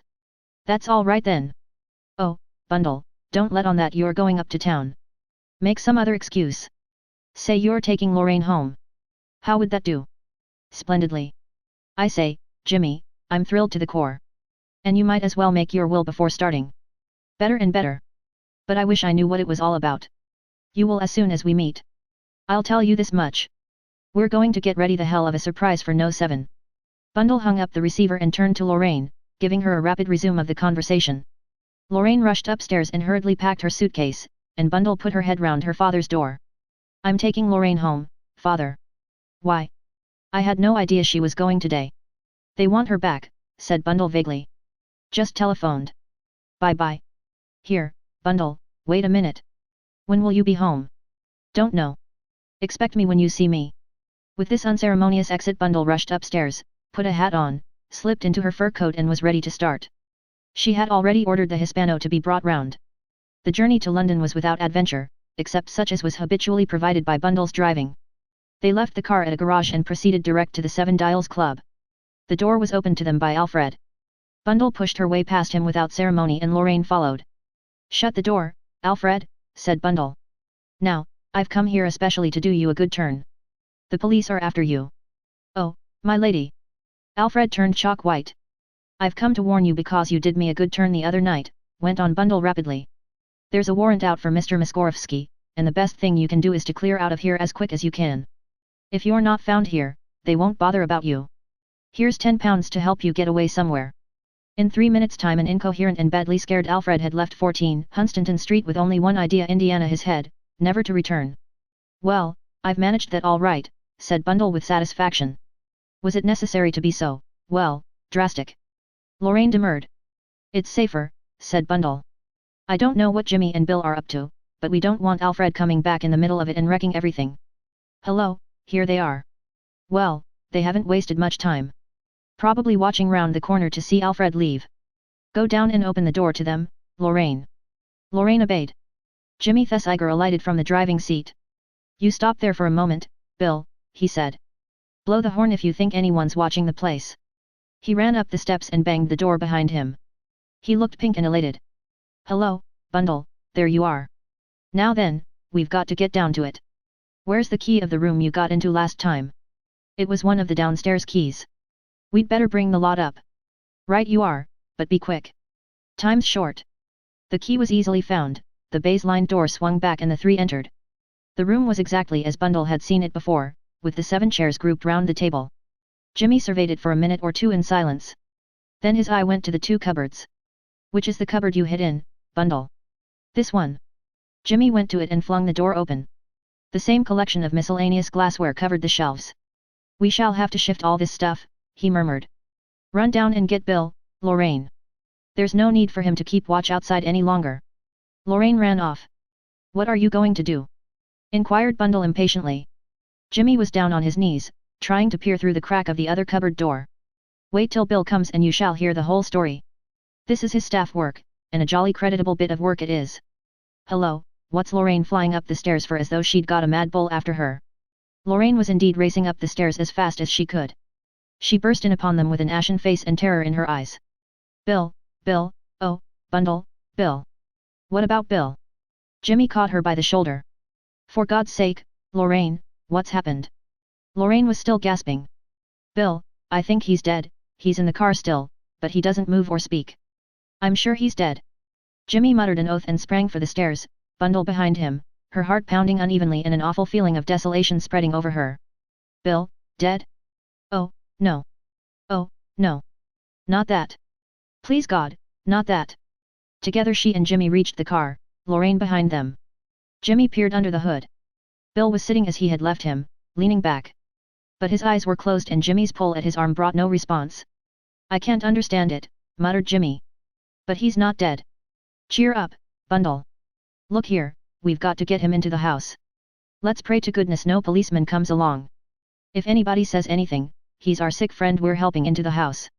Between the three of them they got Bill into the house without much difficulty, and without attracting much attention, save for an unshaven gentleman, who said sympathetically, "Gentlemen's at a couple," she, and nodded his head sapiently. "Into the little back room downstairs," said Jimmy. "There's a sofa there." They got him safely onto the sofa and Bundle knelt down beside him and took his limp wrist in her hand. "His pulse is beating," she said. "What is the matter with him?" "He was all right when I left him just now," said Jimmy. "I wonder if someone's managed to inject some stuff into him. It would be easily done, just a prick. The man might have been asking him the time. There's only one thing for it. I must get a doctor at once. You stay here and look after him."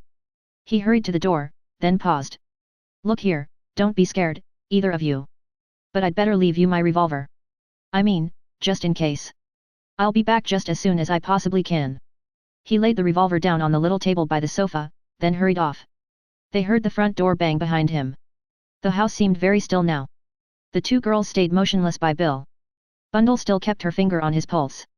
It seemed to be beating very fast and irregularly. "I wish we could do something," she whispered to Lorraine. "This is awful." Lorraine nodded. "I know. It seems ages since Jimmy went and yet it's only a minute and a half. I keep hearing things," said Bundle. "Footsteps and boards creaking upstairs, and yet I know it's only imagination. I wonder why Jimmy left us the revolver," said Lorraine. "There can't really be danger. If they could get Bill," said Bundle and stopped. Lorraine shivered. "I know, but we're in the house.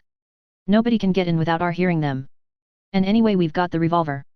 Bundle turned her attention back again to Bill. "I wish I knew what to do. Hot coffee. You give them that sometimes." "I've got some smelling salts in my bag," said Lorraine. "And some brandy." "Where is it?" "Oh, I must have left it in the room upstairs." "I'll get it," said Bundle. "They might do some good." She sped quickly up the stairs, across the gaming room and through the open door into the meeting place. Lorraine's bag was lying on the table. As Bundle stretched out her hand to take it, she heard a noise from behind her. Hidden behind the door a man stood ready with a sandbag in his hand. Before Bundle could turn her head, he had struck. With a faint moan, Bundle slipped down, an unconscious heap, upon the floor. Chapter 31. The Seven Dials. Very slowly Bundle returned to consciousness. She was aware of a dark, spinning blackness, the center of which was a violent, throbbing ache. Punctuating this were sounds. A voice that she knew very well saying the same thing over and over again. The blackness spun less violently. The ache was now definitely located as being in Bundle's own head. And she was sufficiently herself to take an interest in what the voice was saying. "Darling, darling Bundle. Oh, darling Bundle. She's dead, I know she's dead. Oh, my darling. Bundle, darling, darling Bundle. I do love you so. Bundle, darling, darling." Bundle lay quite still with her eyes shut. But she was now fully conscious. Bill's arms held her closely. "Bundle, darling, oh, dearest, darling Bundle. Oh, my dear love. Oh, Bundle, Bundle. What shall I do? Oh, darling one, my Bundle, my own dearest, sweetest Bundle. Oh, God, what shall I do? I've killed her. I've killed her." Reluctantly, very reluctantly, Bundle spoke. "No, you haven't, you silly idiot," she said. Bill gave a gasp of utter amazement. "Bundle, you're alive." "Of course I'm alive. How long have you been, I mean when did you come to?" "About 5 minutes ago." "Why didn't you open your eyes, or say something?" "Didn't want to. I was enjoying myself." "Enjoying yourself?" "Yes. Listening to all the things you were saying. You'll never say them so well again. You'll be too beastly self-conscious." Bill had turned a dark brick red. "Bundle, you really didn't mind? You know, I do love you so. I have for ages. But I never have dared tell you so." "You silly juggins," said Bundle. "Why? I thought you'd only laugh at me. I mean, you've got brains and all that, you'll marry some bigwig. Like George Lomax," suggested Bundle. "I don't mean a fatuous ass like Cotters. But some really fine chap who'll be worthy of you, though I don't think anyone could be that," ended Bill. "You're rather a dear, Bill. But, Bundle, seriously, could you ever? I mean, could you ever bring yourself to? Could I ever bring myself to do what? Marry me? I know I'm awfully thick-headed, but I do love you, Bundle. I'd be your dog or your slave or your anything." "You're very like a dog," said Bundle. "I like dogs." They're so friendly and faithful and warm-hearted. I think that perhaps I could just bring myself to marry you, Bill, with a great effort, you know. Bill's response to this was to relinquish his grasp of her and recoil violently. He looked at her with amazement in his eyes. Bundle, you don't mean it. There's nothing for it, said Bundle. I see I shall have to relapse into unconsciousness again. Bundle, darling, Bill caught her to him. He was trembling violently. Bundle, do you really mean it, do you? You don't know how much I love you. Oh, Bill, said Bundle. There is no need to describe in detail the conversation of the next 10 minutes. It consisted mostly of repetitions. And do you really love me, said Bill, incredulously, for the 20th time as he at last released her. Yes, yes, yes. Now do let's be sensible. I've got a racking head still, and I've been nearly squeezed to death by you. I want to get the hang of things. Where are we and what's happened? For the first time, Bundle began to take stock of her surroundings. They were in the secret room, she noted, and the baize door was closed and presumably locked. They were prisoners, then. Bundle's eyes came back to Bill. Quite oblivious of her question, he was watching her with adoring eyes. Bill, darling, said Bundle, pull yourself together. We've got to get out of here. Said Bill. What? Oh, yes. That'll be all right. No difficulty about that. It's being in love makes you feel like that, said Bundle. I feel rather the same myself. As though everything's easy and possible. So it is, said Bill. Now that I know you care for me. Stop it, said Bundle. Once we begin again, any serious conversation will be hopeless. Unless you pull yourself together and become sensible, I shall very likely change my mind. I shan't let you, said Bill. You don't think that once having got you I'd be such a fool as to let you go, do you? You would not coerce me against my will, I hope, said Bundle grandiloquently. Wouldn't I? Said Bill. You just watch me do it, that's all. You really are rather a darling, Bill. I was afraid you might be too meek, but I see there's going to be no danger of that. In another half hour you'd be ordering me about. Oh, dear, we're getting silly again. Now, look here, Bill, we've got to get out of here. I tell you that'll be quite all right. I shall. He broke off, obedient to a pressure from Bundle's hand. She was leaning forward, listening intently. Yes, she had not been mistaken. A step was crossing the outer room. The key was thrust into the lock and turned. Bundle held her breath. Was it Jimmy coming to rescue them, or was it someone else? The door opened and the black-bearded Mr. Muskorowski stood on the threshold. Immediately Bill took a step forward, standing in front of Bundle. Look here, he said, I want a word with you privately. The Russian did not reply for a minute or two. He stood stroking his long, silky, black beard and smiling quietly to himself. So, he said at last, it is like that. Very well. The lady will be pleased to come with me. It's all right, Bundle, said Bill. Leave it to me. You go with this chap. Nobody's going to hurt you. I know what I'm doing. Bundle rose obediently. That note of authority in Bill's voice was new to her. He seemed absolutely sure of himself and confident of being able to deal with the situation. Bundle wondered vaguely what it was that Bill had, or thought he had, up his sleeve. She passed out of the room in front of the Russian. He followed her, closing the door behind him and locking it. This way, please, he said. He indicated the staircase and she mounted obediently to the floor above. Here she was directed to pass into a small, frosy room, which she took to be Alfred's bedroom. Muskorowski said, You will wait here quietly, please. There must be no noise. Then he went out, closing the door behind him and locking her in. Bundle sat down on a chair. Her head was aching badly still and she felt incapable of sustained thought. Bill seemed to have the situation well in hand. Sooner or later, she supposed, someone would come and let her out. The minutes passed. Bundle's watch had stopped, but she judged that over an hour had passed since the Russian had brought her here. What was happening? What, indeed, had happened? At last she heard footsteps on the stairs. It was Muskorowski once more. He spoke very formally to her. Lady Eileen Brent, you are wanted at an emergency meeting of the Seven Dials Society. Please follow me. He led the way down the stairs and Bundle followed him. He opened the door of the secret chamber and Bundle passed in, catching her breath in surprise as she did so. She was seeing for the second time what she had only had a glimpse of the first time through her peephole. The masked figures were sitting round the table. As she stood there, taken aback by the suddenness of it, Muskorowski slipped into his place, adjusting his clock mask as he did so. But this time the chair at the head of the table was occupied. Number 7 was in his place. Bundle's heart beat violently.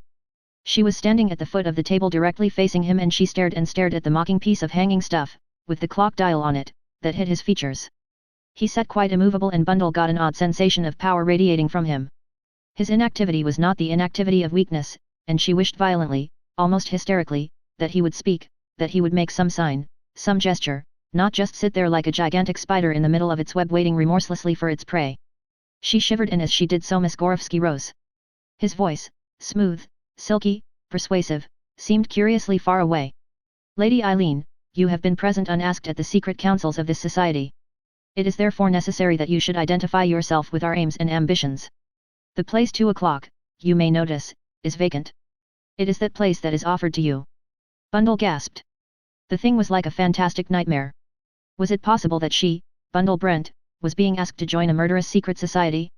Had the same proposition been made to Bill, and had he refused indignantly? I can't do that, she said bluntly. Do not answer precipitately. She fancied that Moskowski, beneath his clock mask, was smiling significantly into his beard. You do not as yet know, Lady Eileen, what it is you are refusing. I can make a pretty good guess, said Bundle. Can you? It was the voice of 7 o'clock. It awoke some vague chord of memory in Bundle's brain. Surely she knew that voice? Very slowly number 7 raised a hand to his head and fumbled with the fastening of the mask. Bundle held her breath.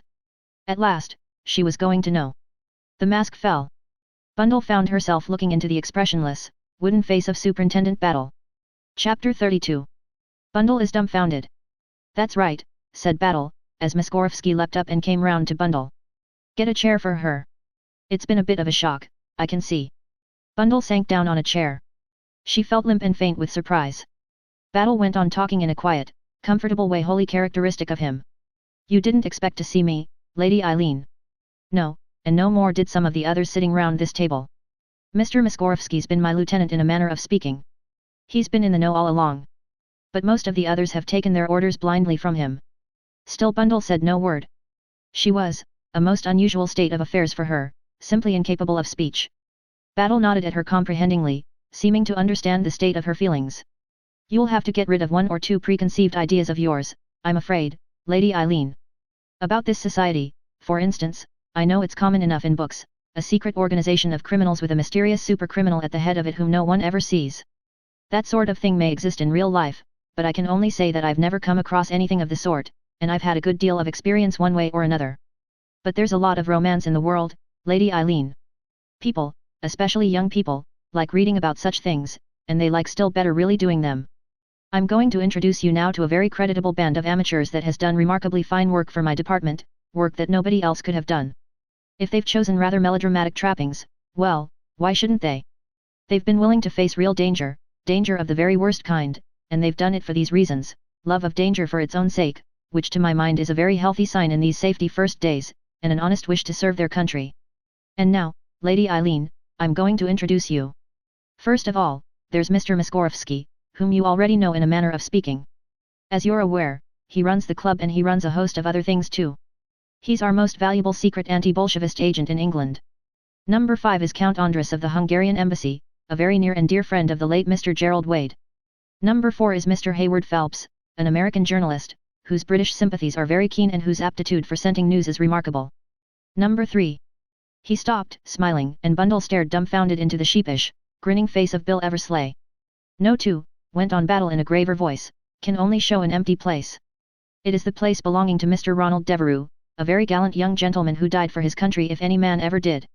Number 1, well, number 1 was Mr. Gerald Wade, another very gallant gentleman who died in the same way. His place was taken, not without some grave misgivings on my part, by a lady who has proved her fitness to have it and who has been a great help to us. The last to do so, number 1, removed her mask, and Bundle looked without surprise into the beautiful, dark face of Countess Radsky. I might have known, said Bundle resentfully, that you were too completely the beautiful foreign adventuress to be anything of the kind really. But you don't know the real joke, said Bill.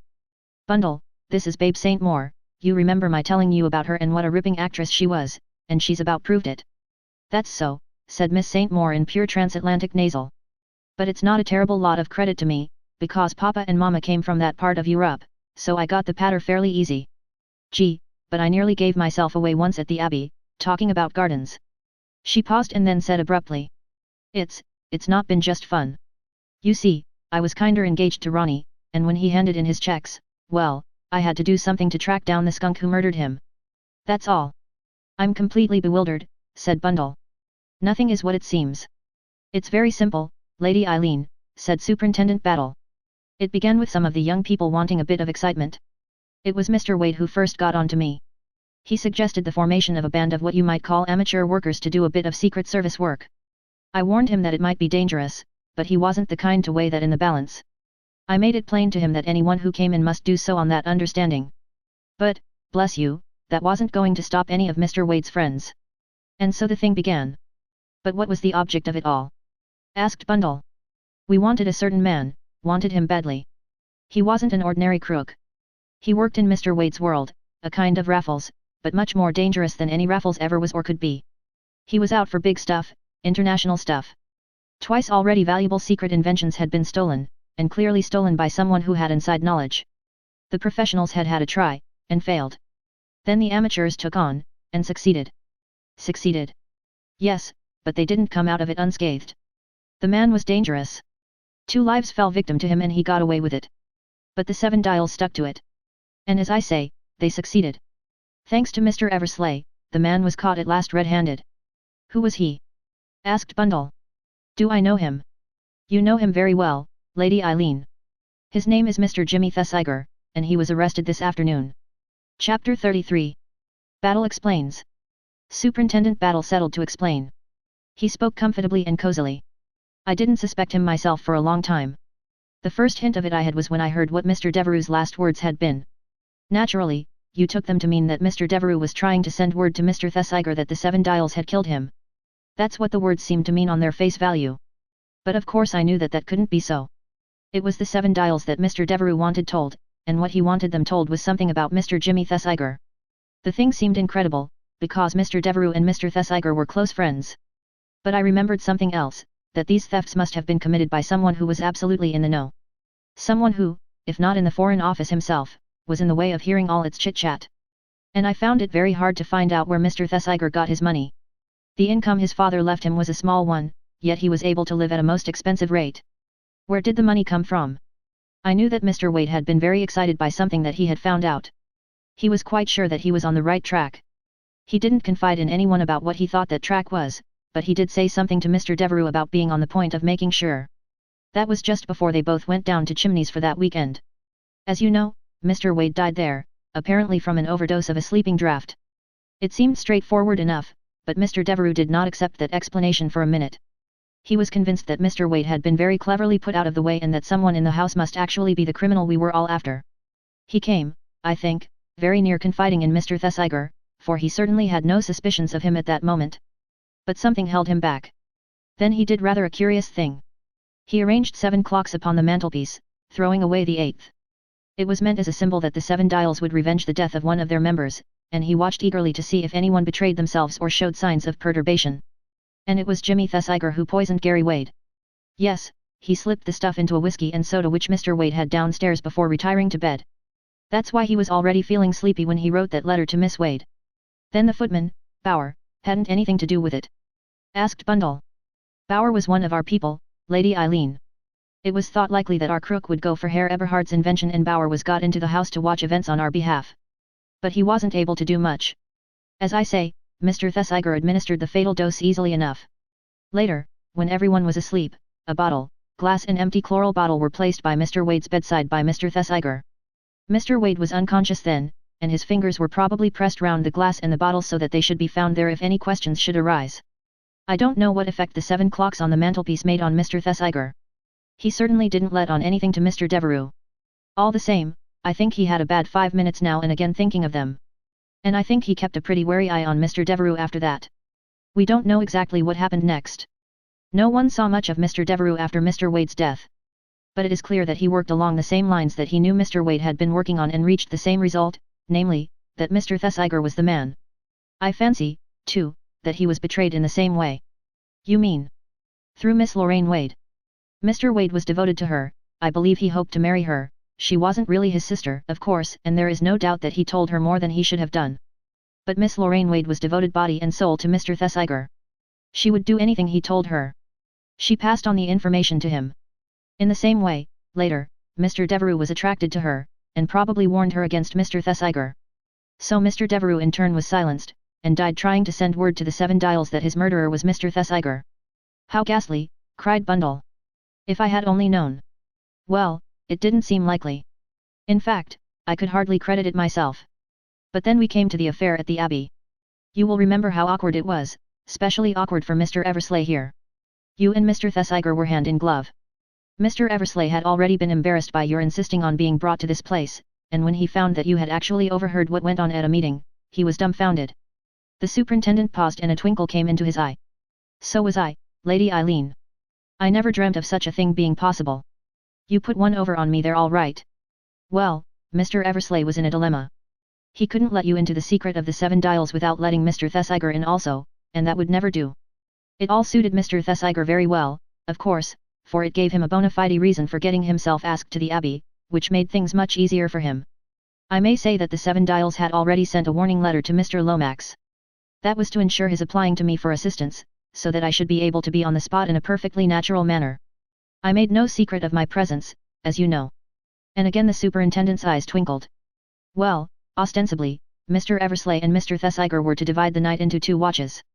Really, Mr. Eversleigh and Miss St. Maur did so. She was on guard at the library window when she heard Mr. Thesiger coming and had to dart behind the screen.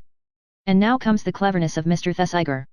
Up to a point he told a perfectly true story, and I must admit that with the fight and everything, I was distinctly shaken, and began to wonder whether he had had anything to do with the theft at all, or whether we were completely on the wrong track. There were 1 or 2 suspicious circumstances that pointed in an entirely different direction, and I can tell you I didn't know what to make of things, when something turned up to clinch matters.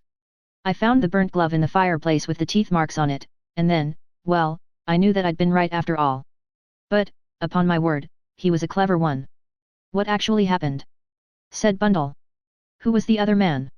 There wasn't any other man. Listen, and I'll show you how in the end I reconstructed the whole story. To begin with, Mr. Thesiger and Miss Wade are in this together. And they have a rendezvous for an exact time. Miss Wade comes over in her car, climbs through the fence and comes up to the house. She's got a perfectly good story if anyone stops her, the one she told eventually. But she arrived unmolested on the terrace just after the clock had struck 2. Now, I may say to begin with that she was seen coming in. My men saw her, but they had orders to stop nobody coming in, only going out. I wanted, you see, to find out as much as possible.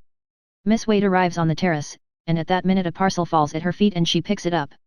A man comes down the ivy and she starts to run. What happens next? The struggle, and presently the revolver shots. What will everyone do? Rush to the scene of the fight. And Miss Lorraine Wade could have left the grounds and driven off with the formula safely in her possession. But things don't happen quite like that.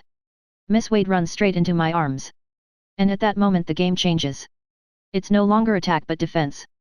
Miss Wade tells her story. It is perfectly true and perfectly sensible. And now we come to Mr. Thesiger. One thing struck me at once. The bullet wound alone couldn't have caused him to faint.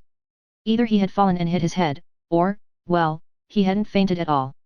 Later we had Miss St. Maur's story. It agreed perfectly with Mr. Thesiger's, there was only one suggestive point. Miss St. Maur said that after the lights were turned out and Mr. Thesiger went over to the window, he was so still that she thought he must have left the room and gone outside. Now, if anyone is in the room, you can hardly help hearing their breathing if you are listening for it. Supposing, then, that Mr. Thesiger had gone outside. Where next? Up the ivy to Mr. O'Rourke's room, Mr. O'Rourke's whiskey and soda having been doped the night before. He gets the papers, throws them down to the girl, climbs down the ivy again, and starts the fight. That's easy enough when you come to think of it. Knock the tables down, stagger about, speak in your own voice and then in a hoarse half-whisper. And then, the final touch, the 2 revolver shots. His own Colt automatic, bought openly the day before, is fired at an imaginary assailant. Then, with his left gloved hand, he takes from his pocket the small Mauser pistol and shoots himself through the fleshy part of the right arm. He flings the pistol through the window, tears off the glove with his teeth, and throws it into the fire. When I arrive he is lying on the floor in a faint. Bundle drew a deep breath. You didn't realize all this at the time, Superintendent Battle? No, that I didn't. I was taken in as much as anyone could be. It wasn't till long afterwards that I pieced it all together. Finding the glove was the beginning of it. Then I made Sir Oswald throw the pistol through the window. It fell a good way farther on than it should have done. But a man who is right-handed doesn't throw nearly as far with the left hand. Even then it was only suspicion, and a very faint suspicion at that. But there was one point struck me. The papers were obviously thrown down for someone to pick up. If Miss Wade was there by accident, who was the real person? Of course, for those who weren't in the know, that question was answered easily enough, the Countess. But there I had the pull over you. I knew the Countess was all right. So what follows? Why, the idea that the papers had actually been picked up by the person they were meant for. And the more I thought of it, the more it seemed to me a very remarkable coincidence that Miss Wade should have arrived at the exact moment she did. It must have been very difficult for you when I came to you full of suspicion about the Countess. It was, Lady Eileen. I had to say something to put you off the scent. And it was very difficult for Mr. Eversley here, with the lady coming out of a dead faint and no knowing what she might say. I understand Bill's anxiety now, said Bundle. And the way he kept urging her to take time and not talk till she felt quite all right. Poor old Bill, said Miss St. Moore. That poor baby had to be vamped against his will, getting madder and a hornet every minute. Well, said Superintendent Battle, there it was. I suspected Mr. Thesiger, but I couldn't get definite proof. On the other hand, Mr. Thesiger himself was rattled. He realized more or less what he was up against in the 7 Dials, but he wanted badly to know who number 7 was. He got himself asked to the Coots under the impression that Sir Oswald Coote was no 7. I suspected Sir Oswald, said Bundle, especially when he came in from the garden that night. I never suspected him, said Battle. But I don't mind telling you that I did have my suspicions of that young chap, his secretary. Pongo. Said Bill. Not old Pongo. Yes, Mr. Eversley, old Pongo as you call him. A very efficient gentleman and one that could have put anything through if he'd a mind to. I suspected him partly because he'd been the one to take the clocks into Mr. Wade's room that night. It would have been easy for him to put the bottle and glass by the bedside then. And then, for another thing, he was left-handed. That glove pointed straight to him, if it hadn't been for one thing. What? The teeth marks. Only a man whose right hand was incapacitated would have needed to tear off that glove with his teeth. So Pongo was cleared. So Pongo was cleared, as you say. I'm sure it would be a great surprise to Mr. Bateman to know he was ever suspected. It would, agreed Bill. A solemn card, a silly ass like Pongo. How you could ever think? Well, as far as that goes, Mr. Thesiger was what you might describe as an empty-headed young ass of the most brainless description. One of the two was playing a part. When I decided that it was Mr. Thesiger, I was interested to get Mr. Bateman's opinion of him.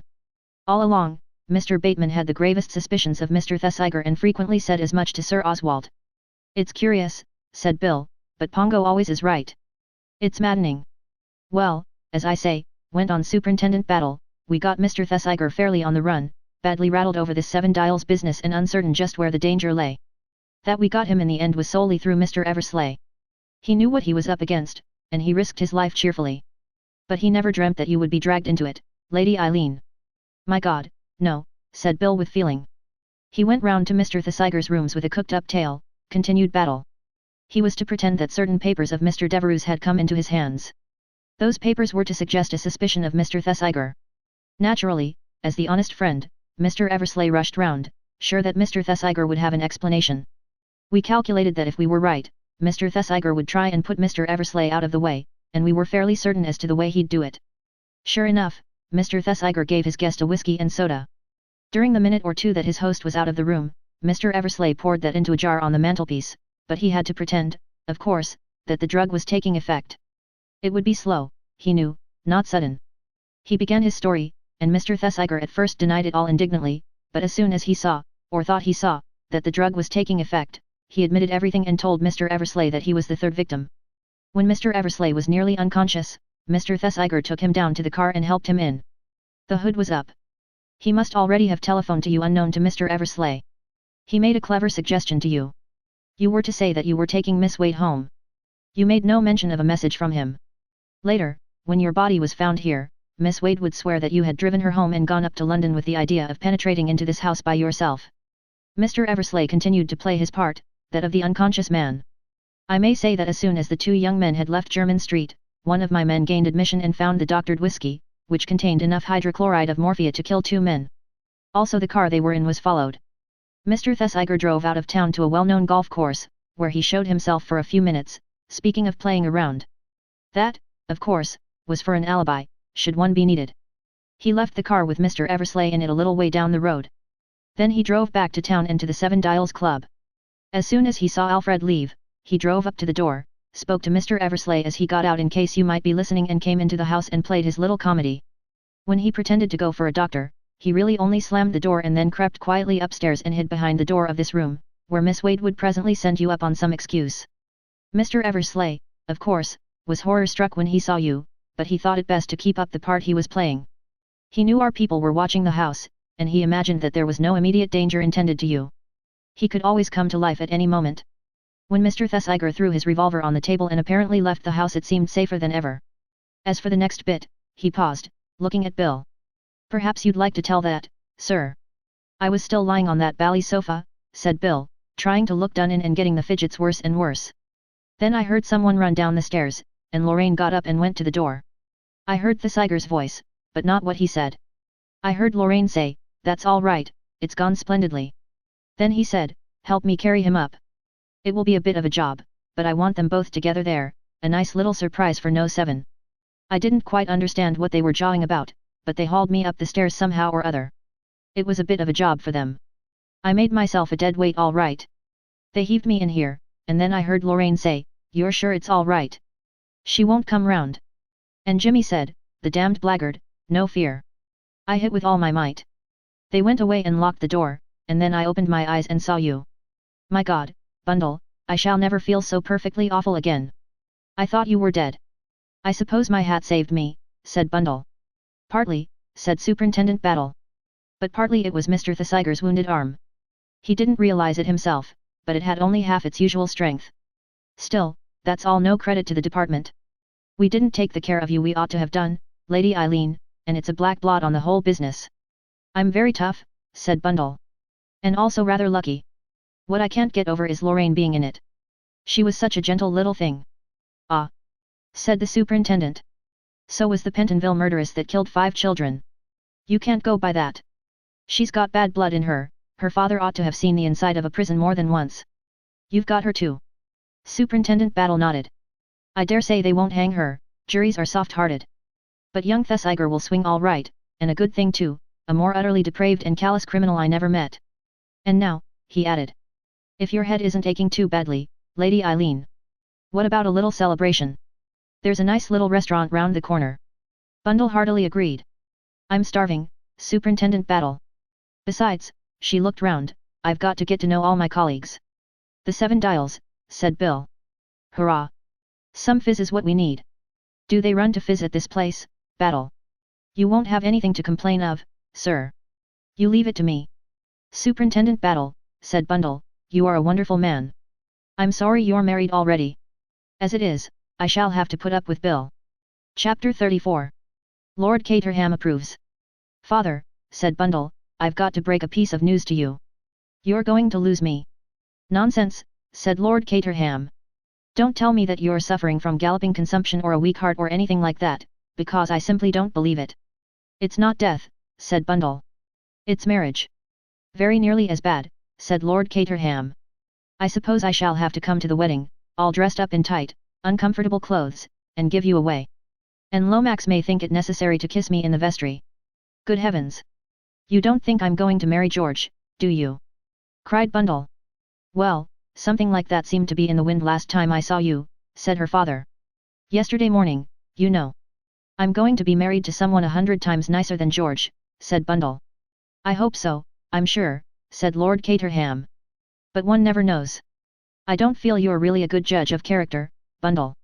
You told me that young Thesiger was a cheerful inefficient, and from all I hear now it seems that he was one of the most efficient criminals of the day. The sad thing is that I never met him.